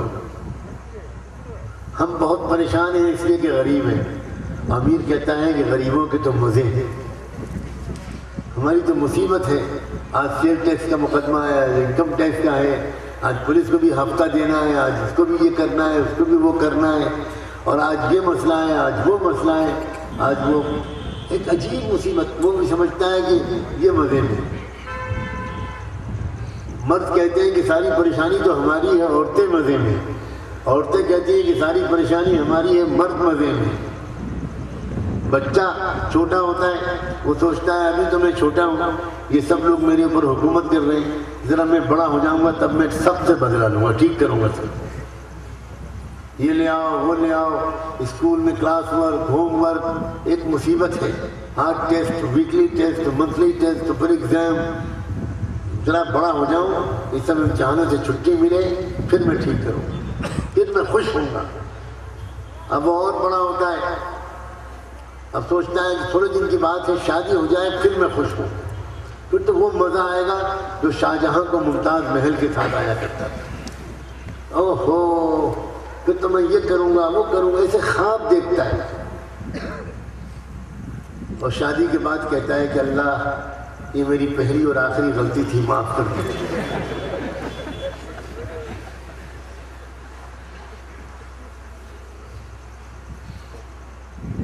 اس کا بس چلے تو بقیہ نوجوانوں کو وصیت کر جائے کہ یہ غلطی مت کرنا۔ کیا خوبصورت پنجرے میں پھنسا ہوں میں، ایک آدھ مہینے کے مزے کے بعد جو مصیبت آئی ہے۔ عربی میں کہاوت ہے کہ بعد شہر العسل تأتی سنوات البصل، ہنی مون کے ایک مہینے کے بعد پیاز اور لہسن کے سال شروع ہوتے ہیں۔ آج منی بیمار ہے، آج منا بیمار ہے، آج گڈو بیمار ہے، آج گڑیا بیمار ہے، آج گڈے کی امی بیمار ہے، آج نند کا جھگڑا ہے، آج بھاوت کا جھگڑا ہے، آج ساس ناراض ہے، آج بیوی میں کے چلی گئی۔ کیا مصیبت ہو گئی، کہاں پھنس گئے؟ زندگی چیلنجز سے بھرپور ہے، زندگی صرف مزوں کا نام نہیں ہے، یہ تو اللہ تعالیٰ نے بڑی حکمت کے تحت ایک چارم رکھ دیا ہے، ایک اٹریکشن رکھ دیا ہے۔ اصل میں نوجوانوں سمجھو، پلاننگ اللہ کی یہ ہے کہ ابھی دنیا کو چلانا ہے، آبادی کو بڑھانا ہے۔ اگر انسان کا بچہ اگر ایک خاندان میں وجود میں آئے گا تب اس کی ٹھیک سے کیئر ہو پائے گی۔ اس کو ایک محبت بھرا باپ چاہیے، محبت کرنے والا، ایک پیار کرنے والی ماں چاہیے۔ انسان کا بچہ بلی کے بچے کی طرح اس طرح نہیں پلتا کہ ایک ہفتے میں وہ اپنا سب کام خود کرنے لگے، اس کو سال ہر سال پیرنٹس کی کیئر کی ضرورت پڑتی ہے، اور ماں اور باپ مل کر بچے کو پالتے ہیں۔ اس رشتے کے قائم کرنے کے لیے، ایک بچے کو محبت کے ساتھ پالنے کے لیے ضروری ہے کہ یہ دونوں آپس میں محبت کے ساتھ رہیں، ذمہ داری کے ساتھ رہیں۔ اس لیے اللہ تعالیٰ نے بہت دور سے پلاننگ کی، ایک میل کے اندر فیمیل کے لیے، اور ایک فیمیل کے اندر میل کے لیے، ایک لڑکے کے اندر لڑکی کے لیے، ایک لڑکی کے اندر لڑکے کے لیے ایک کشش پیدا ہے۔ یہ کشش ایسی ہوتی ہے کہ شادی سے پہلے تک خالی رومانس کا غلبہ رہتا ہے، خالی رومانٹک ایسپیکٹ نوجوان لڑکے اور لڑکی کے ذہن پہ رہتا ہے، خوب شاعری کرتے ہیں، خوب میسیجز ایک دوسرے کو بھیجتے ہیں۔ آٹے دال کا بھاؤ جب معلوم ہوتا ہے جب کان پکڑ کے اٹھا بیٹھی کرتے ہیں، تب عشق میں ختم ہو جاتا ہے، ساری عاشقی ختم ہو جاتی ہے۔ جب پتہ چلتا ہے کہ مہنگائی بہت بڑھ گئی، گھر کا بجٹ کیسے چلائیں، گیس بہت مہنگی ہو گئی، گیس کا سلنڈر مہنگا ہو گیا، آٹا اور دال مہنگا ہو گیا، یہ مہنگا ہو گیا، وہ مہنگا ہو گیا، تو فکریں ہی بدل جاتی ہیں، پرائرٹیز بدل جاتی ہیں۔ میں تو کہا کرتا ہوں کہ اگر یہ رومانس نہ ہوتا، یہ رومانٹک ایسپیکٹ نہ ہوتا، یہ ایک کشش نہ ہوتی ایک دوسرے کی طرف، تو سچی بات یہ ہے کہ کوئی نوجوان لڑکا لڑکی وہ شادی کرنے پر آمادہ ہی نہ ہوتا۔ اگر پکڑ کے کسی کا نکاح پڑھایا جاتا تو چپل جوتے چھوڑ کے بھاگتا نوجوان، اور جموں کے چوراہے میں لوگ دوڑا کے پکڑتے کہ کہاں بھاگے جا رہے ہو، کہاں بھاگے جا رہے ہو۔ وہ کہتا کہ مجھے بچائیے، یہ میرا نکاح کرنے جا رہے ہیں، میں کہاں اس مصیبت میں پھنسوں گا۔ آج تو حال الٹا ہے، بچہ 13-14 سال کا ہوا تو آئینے میں جھانک کے دیکھتا ہے کہ کچھ مونچھیں نکلنے لگے، اب لگتا ہے شادی جلدی ہوگی۔ یہ سب پلاننگ اللہ کی۔ زندگی اس رومانس کا نام نہیں ہے، زندگی کو کچھ اور چیلنجز کا نام ہے۔ ایک فیملی کو چلانا، ایک کامیاب باپ بننا، ایک وفادار شوہر بننا، ایک کامیاب چچا اور پھپھا اور خالو اور ماموں بننا، ایک فیملی کا ہیڈ بننا، ایک اچھا مربی اور سرپرست بننا، بہت چیلنجز ہیں، بہت سے مسائل ہیں۔ ان سارے مسائل سے نمٹنے کے لیے انسان کو دو چیزوں کی ضرورت ہے، ایک علم الہی اور ایک ذکر الہی۔ جس انسان نے ضروری طور پر اللہ تعالیٰ کا اتارا ہوا علم سیکھ لیا، اور جس انسان نے اپنے دل میں اللہ کی یاد بسا لی، اچھی نماز پڑھنے لگا، قرآن کی تلاوت روز کرنے لگا، اچھے کلمات زبان سے نکالنے لگا، وہی انسان آگے چل کر اچھا شوہر بنتا ہے، اچھا باپ بنتا ہے، اچھا مربی بنتا ہے، اچھا تاجر بنتا ہے، اچھا پڑوسی بنتا ہے۔ اور جس انسان نے اپنے دل کو اور دماغ کو اگنور کیا اور صرف پیٹ اور سیکس کے اندر گھومتا رہا، اسی کے پیچھے دیوانہ، اسی کے تذکرے، اسی کی باتیں، اسی کے خیالات، اسی کے خواب، اسی کے ارمان، اسی کے لیے دوڑ دھوپ، اسی کے لیے سفر، یہ انسان کبھی دنیا میں مطمئن زندگی نہیں گزار سکتا، کبھی خوشیوں بھری زندگی نہیں گزار سکتا۔ یقین مانو، خوشیوں کا تعلق جیب سے اور پیٹ سے نہیں ہے، خوشیوں کا تعلق دل سے ہے۔ آپ اپنی زبان میں آپس میں جب خوشی کا اظہار کرتے ہیں تو کیا کہتے ہیں؟ آپ یہ کہتے ہیں کہ میرا دل آج بہت خوش ہے۔ آپ کبھی نہیں کہتے کہ میرا پیٹ آج بہت خوش ہے۔ آپ کبھی نہیں کہتے کہ میرا دماغ آج بہت خوش ہے۔ آپ کسی سے محبت کا اظہار کرتے ہیں تو آپ یہ تو کہتے ہیں کہ میرے دل میں تمہاری بہت محبت ہے۔ کبھی نہیں کہتے کہ میری زبان تم سے بہت محبت کرتی ہے۔ ایک بار ذرا کہہ کے دیکھیے اپنی بیوی سے کہ میری زبان تم سے بہت محبت کرتی ہے، کھانا بند ہو جائے گا۔ وہ یہی کہے گی کہ آج تم پہلی بار سچ بول رہے۔ میں تو ہمیشہ سے کہتی تھی کہ تم مجھ سے دل سے پیار نہیں کرتے، تم صرف زبانی جمع خرچ کرتے ہو۔ آج واقعی سچ تمہاری زبان سے نکلا ہے کہ تم کہہ رہے ہو کہ میری زبان تم سے بہت پیار کرتی ہے۔ یاد کا تعلق دل سے ہوتا ہے، محبت کا تعلق دل سے ہوتا ہے، خوشی کا تعلق دل سے ہوتا ہے۔ اور دل جو خوش ہوتا ہے، اللہ نے بنایا ہے یہ دل، اللہ سے بہتر کوئی نہیں جانتا کہ یہ دل کس چیز سے خوش ہوگا۔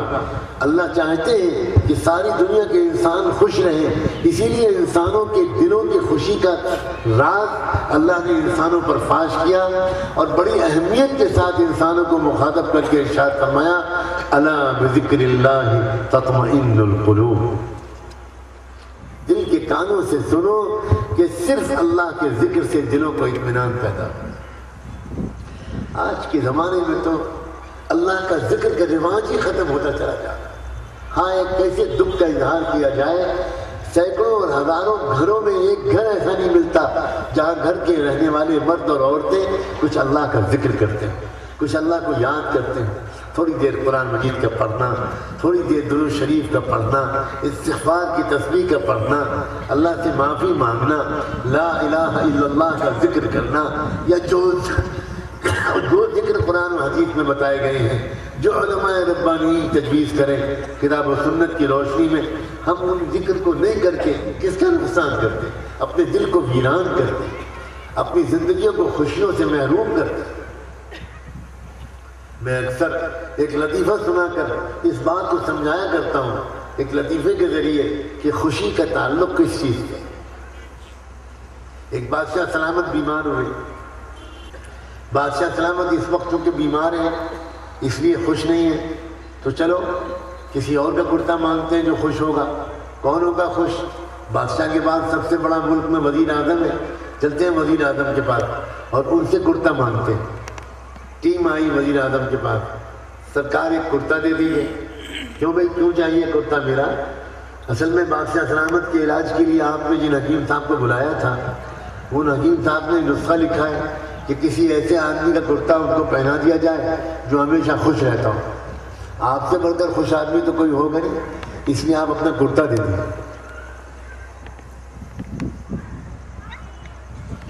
وزیر اعظم تھوڑی دیر خاموش رہے، پھر بولے دیکھو بھائی، کرتے پجامے میرے سب حاضر ہیں، جتنے چاہو لے جاؤ، لیکن بادشاہ سلامت کو دھوکہ نہیں دوں گا میں اگر یہ شرط ہے کہ خوش آدمی کا کرتا تو بھائی میں تو آئیں سوری، میں خوش تو رہتا ہے، کسی اور کا کرتا مانگو۔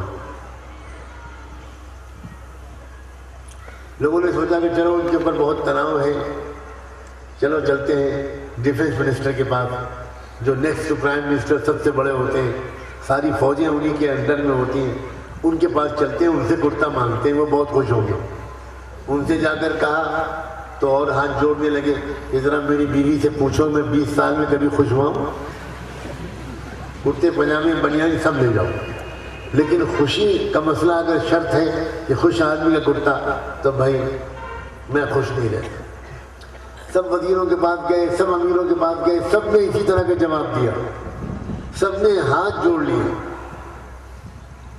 بڑے پریشان ہوئے کہ بھئی یہ کیا مسئلہ ہے، کرتا نہیں مل رہا۔ سوچا کہ چھوڑو امیروں کو اور وزیروں کو، اب چلے غریبوں کے پاس، دیہاتوں میں چلتے ہیں۔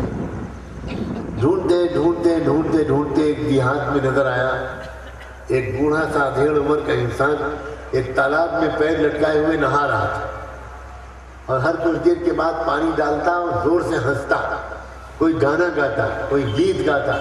دور سے نظر آ گیا کہ یہ بہت خوش ہے۔ پہنچ گئے، مل گیا خوش آدمی، کہنے لگے بڑے میاں کیا کرتے ہو؟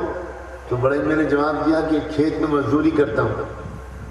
ارے چھوڑو مزدوری، اب نواب بنو گے نواب، اب سونے چاندی میں تولے جاؤ گے، مزہ آئے گا، نوکر چاکر لگیں گے تمہارے یہاں۔ وہ کیسے ہوگا بھائی؟ ان کا بھائی بادشاہ سلامت بیمار ہیں، سنا ہے؟ ہاں یہ تو سنا ہے، بادشاہ سلامت بیمار ہیں، حکیم صاحب بلائے گئے تھے، انہوں نے نسخہ لکھا ہے کہ ایک ایسے آدمی کا کرتا بادشاہ سلامت کو پہنا دیا جائے جو بہت خوش رہتا ہو، اور یہ تو ہم نے تم کو دیکھ لیا، تم تو بہت خوش رہتے ہو، جلدی سے کرتا دے دو، بادشاہ سلامت کو پہنایا جائے گا، وہ ٹھیک ہو جائیں گے، پوچھیں گے کس کا کرتا ہے، ہم تمہارا نام پتہ بتا دیں گے، تم کو بلایا جائے گا، پھر تم کو وہ انعام ملے گا تو مزہ آئے گا، نسلیں کھائیں گی۔ تو بڑے میاں یہ سن کر بہت زور سے ہنسے اور کہنے لگے بچوں یہ تو بالکل ٹھیک کہتے ہو کہ میں بہت خوش رہتا ہوں، مگر کرتا تو میرے پاس ہے نہیں۔ اللہ آپ سب کو ہمیشہ ہنستا مسکراتا رکھے۔ سبق پر غور کرو، جن کے پاس کرتے تھے وہ خوش نہیں تھے، اور جو خوش نہیں تھا بندہ اس کے پاس ایک کرتا بھی نہیں تھا۔ یہی میں سمجھانا چاہ رہا ہوں، خوشیوں کا تعلق دنیا کی دولت سے نہیں ہے، خوشی دل کی ایک کیفیت کا نام ہے، اور یہ خوشی ملتی ہے گناہوں سے بچنے سے، یہ خوشی ملتی ہے نیکیوں کو کرنے سے، یہ خوشی ملتی ہے قرآن کی تلاوت سے، یہ خوشی ملتی ہے نماز کے پڑھنے سے، یہ خوشی ملتی ہے اللہ سے معافی مانگنے سے، اللہ کو یاد کرنے سے، اللہ کے محبوب پر درود و سلام بھیجنے سے، یہ خوشی ملتی ہے۔ آج کی دنیا میں کتنا ظلم کر رہے ہیں ہم خود اپنے اوپر کہ ہم اپنے آپ کو خوشیوں سے محروم کیے ہوئے ہیں، اور خوشی وہاں تلاش کر رہے ہیں جہاں خوشی نہیں ہے۔ خوشی ہم پیسوں میں تلاش کر رہے ہیں، عشق و محبت میں تلاش کر رہے ہیں، فلموں میں تلاش کر رہے ہیں، گناہوں میں تلاش کر رہے ہیں، لغویات میں تلاش کر رہے ہیں، فضول خرچی میں تلاش کر رہے ہیں۔ ان چیزوں میں خوشیاں نہیں ہیں۔ اپنے اوپر رحم کریں ہم۔ اور آج یہ جلسہ تب وصول ہوگا، کامیاب ہوگا، اللہ تعالیٰ ان سب کو بہت جزائے خیر دے جنہوں نے یہ محفل منعقد کی، اتنی محنت کی، تب آپ جمع ہوئے ہوں گے۔ اللہ سب کو جزائے خیر دے۔ جلسے کی قبولیت اور کامیابی کا دار و مدار اس بات پر ہے کتنے سچے دل سے آج ہم اور آپ توبہ کرتے ہیں، کتنے سچے دل سے اللہ سے معافی مانگتے ہیں، اور یہاں سے اٹھ کر جانے کے بعد اپنی زندگی کو کس رخ پر ڈالتے ہیں۔ اللہ کے بندو، اللہ کے راستے میں نکلنا، جماعتوں میں نکلنا، تبلیغ و دعوت کے ذمہ داران محنت کر رہے ہیں، علماء کوشش کر رہے ہیں، اللہ والے محنت کر رہے ہیں، مدارس محنت کر رہے ہیں، مکاتب محنت کر رہے ہیں، اسلامک اسکول والے، مختلف مسلم اسکولوں والے محنت کر رہے ہیں۔ اللہ تعالیٰ ان سب کو جزائے خیر عطا فرمائے۔ ہمیں کہیں نہ کہیں سے تو ہم فائدہ اٹھائیں، کہیں نہ کہیں سے تو ہم اپنے دل کی دنیا کو روشن کریں۔ یا آج یہی گزارش پر آپ سے کرتا ہے اور اپنے نفس سے بھی کہتا ہے، اے انسانوں، سب ٹھاٹ پڑا رہ جائے گا جب لاج چلے گا بنجارا، موت کو یاد کرو، موت کو یاد کرو، آخرت کو یاد کرو، قبر کی تاریکی کو یاد کرو، کیا ہوگا میرے ساتھ وہاں۔ اللہ اکبر، موت کے وقت کیا حال ہوتا ہے، موت کے بعد کیا حالات سامنے آتے ہیں۔ یہ جو کچھ بتایا ہے یہ دنیا میں سب سے زیادہ سچ بولنے والے محمد رسول اللہ نے بتایا ہے۔ 100% سچ پر مشتمل کتاب قرآن مجید میں موت کے بعد کے حالات کے بارے میں بڑی تفصیل سے حالات بیان ہوئے۔ موت مجھ کو بھی آنی ہے، موت تم کو بھی آنی ہے، موت ہر ایک کو آنی ہے۔ کیا تیاری کی ہے ہم نے موت کے لیے، کیا تیاری کی ہے، کیسے، کیا ہماری زندگی کا حساب، آپ سوچو اب تک کی زندگی کو یاد کر کے اگر اللہ نے ہماری زندگی کا حساب لے لیا ہمیں جہنم سے کوئی بچا پائے، ہم اللہ کے عذاب اور پکڑ سے بچ پائیں گے؟ آخرت کو اتنا بھول جانا، آخرت کو یاد نہ رکھنا، مرنے کے بعد کی فکر نہ کرنا لوگوں، یہ اچھی بات نہیں، اچھی بات نہیں ہے۔ آج کی رات سارے لوگ توبہ کریں گے میں انشاءاللہ، آج سارا مجمع توبہ کرنے کی نیت کرے، سچے دل سے توبہ کرنے کی نیت کرے، اپنی زندگی بھر کے گناہوں کو یاد کر کے رو رو کر تڑپ تڑپ کر اللہ سے معافی مانگنے کی نیت کرے۔ ایک واقعہ سن لو توبہ کا تاکہ ہمارے دلوں کے اندر کچھ جذبات مچل جائیں۔ توبہ انسان کو کیا دے دیتی ہے، توبہ سے کیا مل جاتا ہے۔ بغداد میں ایک شخص تھا بہت مالدار، اچانک بیمار پڑا اور انتقال کر گیا۔ ایک عورت، اس کی بیوہ اور اس کا جوان بیٹا، اب جوان بیٹے کو مفت کا مال مل گیا، لاکھوں کروڑوں روپے کا مال۔ جب مفت کا مال مل جاتا ہے بغیر محنت کے تو اکثر نوجوان اس کو عیاشیوں میں استعمال کرنے لگتے ہیں۔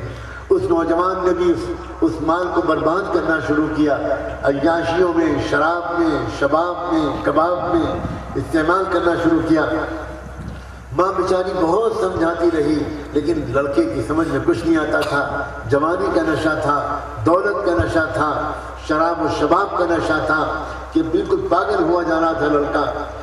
چنانچہ اس قدر شراب پی اس نے اور اتنی بدکاریاں کی کہ بیمار پڑ گیا اور ایسی بیماریوں میں مبتلا ہو گیا کہ حکیم نے، ڈاکٹر نے کہہ دیا کہ تو بچ نہیں سکتا۔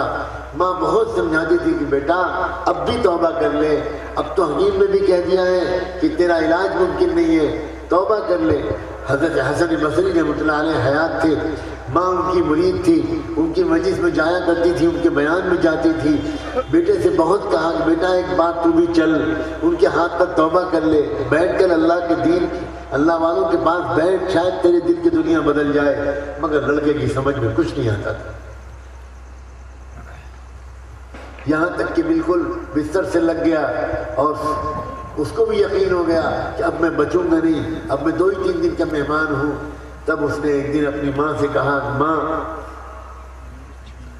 اب تک تو مجھ سے کہتی تھی کہ حضرت حسن کے پاس چل، میں کمینہ نالائق نہیں جایا کرتا تھا، لیکن اب میں سمجھ گیا ہوں کہ اب میں 2-3 دن کا مہمان ہوں، اب میرا اور کیا ہے میرے سامنے، میں توبہ کرنا چاہتا ہوں مگر میں توبہ کرنا نہیں جانتا، مجھے ڈر لگتا ہے کہ اللہ میری توبہ قبول کریں گے کہ نہیں کریں گے۔ اب تو میں اس لائق بھی نہیں ہوں کہ میں حضرت حسن بصری کے پاس جا سکوں۔ اب تو حضرت حسن بصری کے پاس آپ جا کر ان سے یہ درخواست کر دیجئے کہ شاید وہ آ جائیں اور آ کر مجھے توبہ کرا دیں تو شاید میری توبہ قبول ہو جائے، آپ بلا لائیے ان کو۔ ماں خوش ہو گئی بیچاری، بھاگی پردے کا اہتمام کر کے حضرت کے پاس حاضر ہوئی، ان سے جا کر کہا کہ حضرت میرا بیٹا، میں زندگی بھر اس کو سمجھاتی رہی، نہیں مانا، اب تو وہ بالکل موت کے قریب پہنچ گیا، آپ سے کتنی مرتبہ میں نے دعا کے لیے کہا، اب اس نے کہلایا ہے حضرت وہ آنے کے حال میں نہیں ہے، سانس تک اکھڑ چکی ہے، آپ چلے چلیے، آپ توبہ کرا دیجیے۔ حضرت حسن بصری نے معذرت کی کہ میں تو اس وقت نہیں جا سکتا، مجھے ہزاروں لوگوں کو حدیث کا سبق پڑھانا ہے، میں تو اس وقت نہیں جا سکتا۔ واپس آ گئی ماں، بیٹا بیچارہ بالکل موت کے قریب پہنچ چکا تھا، دروازے تک ٹکٹکی باندھ کے دیکھ رہا تھا۔ ماں داخل ہوئی، بچے نے پکارا، اماں کیا ہوا؟ ماں نے کہا بیٹا زندگی بھر میں تجھ سے کہتی رہی کہ حضرت کے پاس چلا چل، تو نہیں گیا، آج میں نے ان سے درخواست کی تو انہوں نے معذرت کر دی، اب میں کیا کروں، تیرا نصیب خراب ہے۔ بس بیٹے کے دل پر ایک شوق سے لگا اور بیٹے نے رو کر اللہ سے کہنا شروع کیا، اللہ آپ کا یہ گنہگار بندہ توبہ کرنا چاہتا ہے، میں توبہ کرنا چاہتا ہوں، اللہ مجھے معاف کر دیجئے۔ اللہ حضرت حسن نہیں آ رہے ہیں مگر آپ کی مغفرت حضرت حسن کی محتاج نہیں ہے، اللہ مجھے معاف کر دیجئے، اللہ مجھے معاف کر دیجئے، اللہ مجھے معاف کر دیجئے۔ اور ماں سن لو میری 2 وصیتیں، میں چلا، میرے مرنے کے بعد مجھ کو مسلمانوں کے قبرستان میں مت دفن کرنا، مجھ کو اسی گھر کے کسی صحن کے کونے میں دفن کر دینا، میں اتنا بڑا مجرم ہوں کہ اگر تم نے مسلمانوں کے قبرستان میں مجھے دفن کر دیا اور مجھے مرنے کے بعد عذاب ہوا تو آس پاس کے مدفون مسلمان مردوں اور عورتوں کو بھی تکلیف پہنچے گی، خدا کے لیے مجھے میرے صحن میں ہی دفن کر دینا، مسلمانوں کے قبرستان میں مت دفن کرنا۔ اور دوسری درخواست ماں یہ ہے، پلیز مان لینا میرے مرنے کے بعد مجھے فوراً دفن مت کروانا، میرے گلے میں پھندا ڈالنا چادر سے اور بصرے اور بغداد کی سڑکوں پر اور گلیوں میں میری لاش کو مرے ہوئے کتے کی طرح گھسیٹنا، تاکہ میرے دوست نوجوان یار جو میرے ساتھ گناہ کیا کرتے تھے وہ دیکھ کر سبق لیں کہ گناہوں کی حالت میں مرنے کے بعد یہ انجام ہوتا ہے، شاید اس کے بعد ان کی سمجھ میں کچھ آ جائے۔ یہ کہا اور لا الہ الا اللہ پڑھتا ہوا، استغفار پڑھتا ہوا وہ نوجوان دنیا سے رخصت ہو گیا۔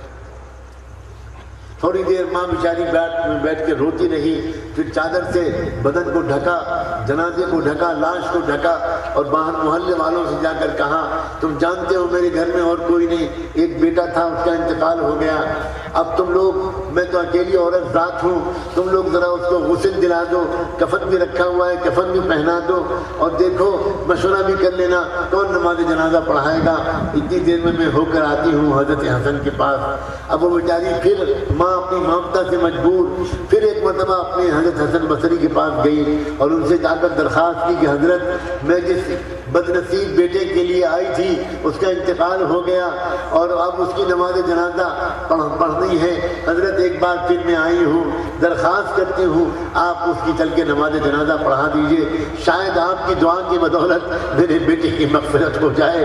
حضرت حسن بصری اس وقت جلال میں آ گئے اور کہنے لگے جس نے زندگی بھر ایک نماز نہیں پڑھی، ایک سجدہ نہیں کیا، میں اس کی نماز نہیں پڑھا سکتا، کسی اور سے پڑھوا لو۔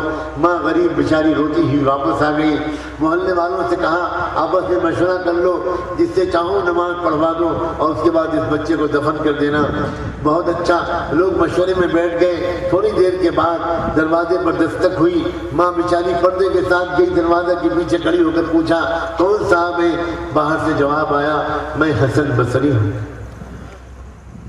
ماں حیران میں گئی، مارے خوشی کو چل پڑی، حضرت آپ آ گئے، حضرت آپ تشریف لے آئے، حضرت آپ آ گئے، اللہ آپ کے رتبے بلند کرے، اللہ آپ کے درجے بلند کرے۔ حضرت حسن بصری نے کہا ہاں اصل میں ہوا یہ کہ میں نے تم کو منع کر دیا، اس کے بعد ذرا آرام کے لیے لیٹا، میرا آرام کا وقت تھا، میری آنکھ لگی، میں دیکھتا ہوں کہ جیسے اللہ تعالیٰ مجھ سے کچھ فرما رہے ہیں اور اللہ تعالیٰ مجھ سے فرما رہے ہیں، اور یہ فرما رہے ہیں حسن تم میرے کیسے ولی ہو کہ میرے ایک ولی، میرے ایک دوست کی نماز جنازہ پڑھانے سے تم نے انکار کر دیا، جلدی جاؤ اور جا کر اس کی نماز جنازہ پڑھاؤ ورنہ تم کو جو کچھ ملا ہے وہ سب چھن جائے گا۔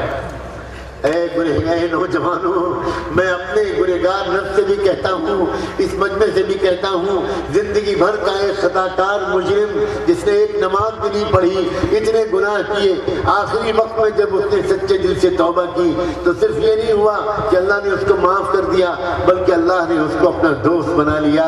کیا پتا آج اگر ہمارے دل سے سچی توبہ نکل جائے، سچے دل سے ہم اللہ سے معافی مانگ لیں، اسی لمحے اللہ ہمیں معاف کر دے اور ہمارا نیا سفر شروع ہو جائے اور ہم نیک بن جائیں، ہماری تقدیر بدل جائے۔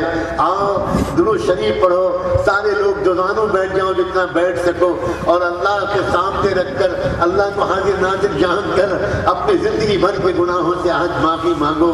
اللہ تعالیٰ سے دعا ہے اللہ اس پورے مجمع کو سچے دل سے توبہ کرنے کی آج توفیق نصیب فرما دے اور اللہ ہماری توبہ کو قبول فرما لے۔ اللہم صلی علی سیدنا محمد وعلى آل سيدنا محمد وبارك وسلم۔ اللهم صل على سيدنا مولانا محمد معدن الجود والكرم وعلى آله وصحبه وبارك وسلم۔ ربنا ظلمنا أنفسنا أنفسنا وإن لم تغفر لنا وترحمنا لنكونن من الخاسرين. اللہ ہم آپ کے بندے آپ کے حضور میں حاضر ہیں. ظاہر میں ہم آپ کے بندے ہیں, حقیقت میں نہایت گندے ہیں. اللہ معاف فرما دیجئے, اللہ معاف فرما دیجئے, اللہ معاف فرما دیجئے, اللہ معاف فرما دیجئے, اللہ معاف فرما دیجئے, اللہ معاف فرما دیجئے. اللہ اس پورے مجمع کو معاف کر دیجئے. اللہ اللہ دیکھ لیجئے, اللہ دیکھ لیجئے. اللہ اس پورے مجمع پر ایک نظر رحمت کی ڈال دیجئے. اللہ رحمت کی ایک نظر ڈال دیجئے. تیری ایک نگاہ کی بات ہے, میری زندگی کا سوال ہے. تیری ایک نگاہ کی بات ہے, میری زندگی کا سوال ہے. میری زندگی کا سوال ہے, میری زندگی کا سوال ہے, میری زندگی کا سوال ہے, میری زندگی کا سوال ہے, میری زندگی کا سوال ہے. مجھے اپنی پستی کی شرم ہے, تیری رفعتوں کا خیال ہے. میں اپنے دل کو کیا کروں, اسے پھر بھی شوق وصال ہے. اللہ اللہ اس پورے میدان پر آج مغفرت کی بارش کر دیجیے. اللہ بھیج دیجیے اپنے فرشتوں کو, کہہ دیجیے کہ جاؤ عیدگاہ میں جا کر اعلان کر دو میں نے تم سب کو معاف کر دیا, اب کبھی گناہ نہ کرنا, اب کبھی گناہ نہ کرنا. اللہ ہم کو نیک بنا دیجیے. اللہ ہم تنگ آ گئے ہیں نفس و شیطان سے. اللہ ہمیں گناہوں سے چھٹکارا نصیب فرما. اللہ صبح کو توبہ کرتے ہیں اور شام ہونے سے پہلے توبہ ٹوٹ جاتی ہے.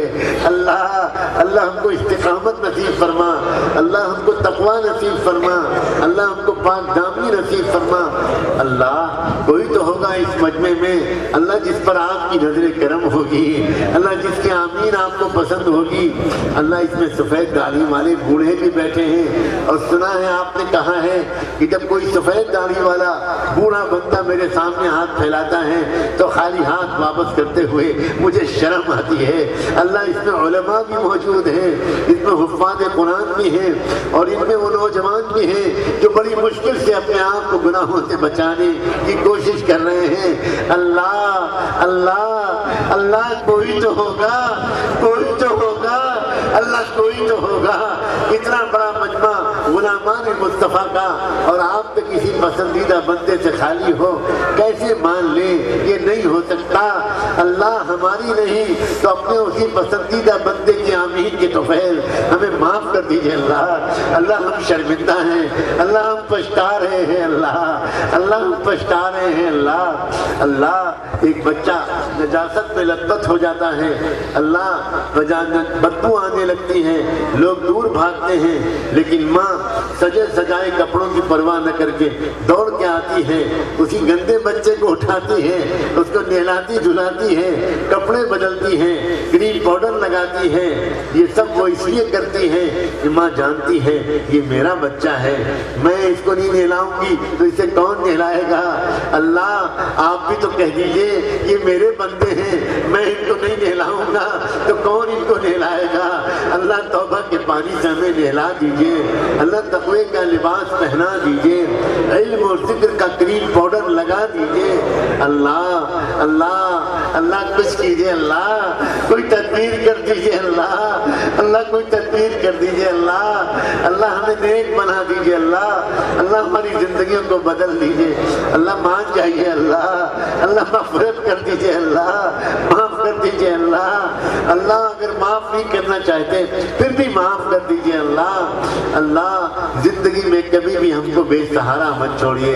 زندگی میں کبھی بھی ہم کو بے سہارا مت چھوڑیے. اللہ ایک جیل میں قیدیوں میں اعلان ہوا, بادشاہ سلامت کا غسل صحت ہوا ہے, وہ لمبی بیماری سے تندرست ہو گئے ہیں. انہوں نے خوش ہو کر اعلان کروایا ہے کہ جیل کے جتنے قیدی دربار خاص میں آ جائیں گے اور آ کر اپنے جرموں کا اقبال کر کے اور قبول کر کے معافی مانگ لیں گے, بادشاہ سلامت ان کو رہا کر دیں گے. بس قیدیوں میں کھلبلی مچ گئی. پھانسی کی سزا پایا ہوا ایک کال کوٹری میں ایک قیدی انتظار میں تھا. اللہ اس نے بھی افسروں کی خوشامد کی. اس نے بھی کہا مجھے بھی دربار خاص میں لے چلو, پہرے میں لے چلو, میرے پیروں کی بیڑیاں بھی مت کھولنا میرے ہاتھوں کی ہتھکڑیاں بھی مت نکالنا، مجھے لے چلو۔ افسروں کو رحم آ گیا، وہ بھی لے کر آ گئے۔ بادشاہ سلامت کے دربار خاص میں تخت طاؤس کے سامنے آ کر وہ قیدی گر پڑا اور بادشاہ سلامت سے کہنے لگا میں اقراری مجرم ہوں، میں جانتا ہوں کہ میں نے جرم کیا تھا اور میں اقبال کرنے آیا ہوں، مجھے سزا صحیح سنائی گئی، مگر بادشاہ سلامت میرے بچے بھوکے مر رہے ہیں، گھر میں کوئی کمانے والا نہیں ہے، میرے بچوں کی خیرات دے دیجئے، مجھے رہا کر دیجئے، معاف کر دیجئے، اب کبھی کوئی برا کام نہیں کروں گا۔ بادشاہ سلامت کو رحم آ گیا اور اس نے حکم دے دیا کہ اس کو رہا کرو اور اس کو رہا کر کے اس کے گھر میں پہنچاؤ، سامان لے کر پہنچاؤ۔ اللہ اللہ اللہ، آج جموں میں یہ خبر پھیل گئی کہ عیدگاہ کے میدان میں آپ کا دربار خاص لگے گا۔ اللہ، ہم بھی اپنے گناہوں کی بیڑیوں میں گھسٹتے ہوئے آئے ہیں اور اللہ اپنے جرموں کا اقرار کر رہے ہیں، اسی قیدی کی طرح اقرار کر رہے ہیں۔ معاف کر دیجئے میرے اللہ، رہا کر دیجئے اللہ، جہنم سے رہا کر دیجئے، نفس و شیطان کی غلامی سے رہا کر دیجئے۔ اللہ، ننھے منھے معصوم بچے بھی تو آمین کہہ رہے ہیں، اللہ معصوم بچے بھی تو رو رہے ہیں۔ اللہ، اگر ہمارا نہیں تو ان معصوم بچوں کے آمین کو سن کر اللہ ان کی دعاؤں کے طفیل ہماری مغفرت کر دیجئے۔ اللہ اللہ اللہ، ہمیں پانچوں وقت باجماعت نماز پڑھنے کی توفیق عطا فرما، دھیان والی نماز پڑھنے کی توفیق عطا فرما۔ اللہ اللہ، تمام قسم کے گناہوں سے بچا لیجئے، ظاہر کے گناہوں سے بھی اور دل کے اور اندر باطن کے گناہوں سے بھی۔ اللہ، حیا اور پاک دامنی والی تہذیب عطا فرما۔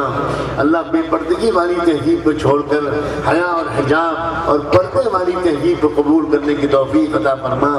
ہمارے گھروں میں کوئی پریشانیاں ہوں، ہمارے ساتھ کوئی پریشانی لگی ہو، اللہ اس سب کو دور فرما، عافیت نصیب فرما۔ اللہ، روزی کی تنگی اگر کسی کے ساتھ ہے، اللہ اس کو تنگی سے چھٹکارا عطا فرما۔ اللہ، کسی کے گھر میں کوئی بیمار ہے، اللہ اس کو شفا عطا فرما۔ اللہ اللہ، کوئی اور پریشانی ہے، اللہ اس کو بھی دور فرما، اللہ اس کو بھی دور فرما۔ اللہ، ٹھنڈی ٹھنڈی ہوائیں آپ بھیج رہے ہیں، کیا ہم سمجھیں کہ یہ پیغام ہے آپ کی رحمت کا؟ کیا یہ پیغام ہے آپ کی رحمت کا؟ آپ یہ کہنا چاہ رہے ہیں بندو میری رحمت سے مایوس نہ ہو، جاؤ میں نے معاف کر دیا، اب گناہ مت کرنا، اب دوبارہ گناہوں کے ماحول میں مت جانا۔ اللہ اللہ، اپنی محبوب کی امت کے نوجوانوں کی حفاظت فرما۔ اللہ، دشمن کی طرف سے بڑی سازشیں ہو رہی ہیں، اللہ ارتداد پھیلایا جا رہا ہے، ایمان چھینا جا رہا ہے، اللہ تقوی چھینا جا رہا ہے۔ اللہ اللہ، ہمارے ناجیز نوجوانوں کی حفاظت فرما۔ اللہ، یہ جگر کے ٹکڑے ہیں، یہ امت کا مستقبل ہے، ان کی عزت ہماری عزت ہے، ان کی ذلت ہماری ذلت ہے۔ اے اللہ اے اللہ، امت کے بڑوں اور امت کے چھوٹوں، امت کے بوڑھوں، امت کے جوانوں، امت کے مردوں، امت کی عورتوں، امت کے امیروں، امت کے غریبوں، امت کے حاکموں، امت کے تاجروں، امت کے خواص اور امت کے عوام، سب کی حفاظت فرما۔ اللہ، بیوروکریسی میں ہمارے جو لوگ ہیں، اللہ ان کو انصاف کے ساتھ نظام چلانے والا بنا۔ اللہ، حکومت کی کرسیوں پر جو لوگ ہیں، اللہ ان کو امن و انصاف قائم کرنے کا طریقہ سکھا دیجئے۔ اللہ، ہمارے دلوں میں کسی سے نفرت نہیں ہے، اللہ ہمارے دلوں میں کسی کے خلاف جذبات نہیں ہے، یہ آپ کی مہربانی ہے۔ اللہ، آپ نے ہمارے دلوں میں محبت کی شمع روشن کر رکھی ہے۔ اللہ اللہ، اس امت کو جوڑ دیجئے، انسانی برادری کو جوڑ دیجئے۔ اللہ، آپس میں نفرتوں کو ختم فرما، جھگڑوں کو ختم فرما۔ اللہ، محبت اور پیار کے رشتے میں ہم سب کو پرو دیجئے۔ اے اللہ اے اللہ اے اللہ اے اللہ، ایک آخری التجا اور ہے، ایک گزارش اور ہے۔ اللہ اللہ، ایک گزارش اور ہے، ہم سب کے نام لے کر، جتنے لوگ اس مجمع میں بیٹھے ہیں، اللہ سب کے نام لے لے کر رحمت دو عالم صلی اللہ علیہ وآلہ وسلم کی خدمت اقدس میں ہم سب کی طرف سے درود و سلام بھجوا دیجئے، ان پر اور ان کی آل پر، ان پر اور ان کے اہل بیت پر، صحابہ اور صحابیات پر، ازواج مطہرات پر، ذریت طیبہ پر، ان کے نقش قدم پر چلنے والے تمام صالحین و صالحات پر، اور اسی راستے پر جینے اور مرنے کی ہم سب کو توفیق عطا فرما۔ تمام اولیاء اللہ، تمام بزرگان دین، تمام علماء ربانیین، ان کی خدمت میں ہمارا سلام پہنچا، اور اللہ ان کے چھوڑے ہوئے علمی اور روحانی ورثے کا ہم کو وارث بنا۔ اللہ اپنے کرم سے اپنے محبوب کے صدقے طفیل میں ہماری دعاؤں کو قبول فرما۔ وصلی اللہ تعالی علی خیر خلقہ سیدنا محمد وعلی آلہ وصحبہ اجمعین برحمتک یا ارحم الراحمین۔ اقوام جہاں میں ہے رقابت تو اسی سے، تسخیر ہے مقصود تجارت تو اسی سے، خالی ہے صداقت سے سیاست تو اسی سے، کمزور کا گھر ہوتا ہے غارت تو اسی سے، اقوام میں مخلوق خدا بٹتی ہے اس سے، قومیت اسلام کی جڑ کٹتی ہے اس سے۔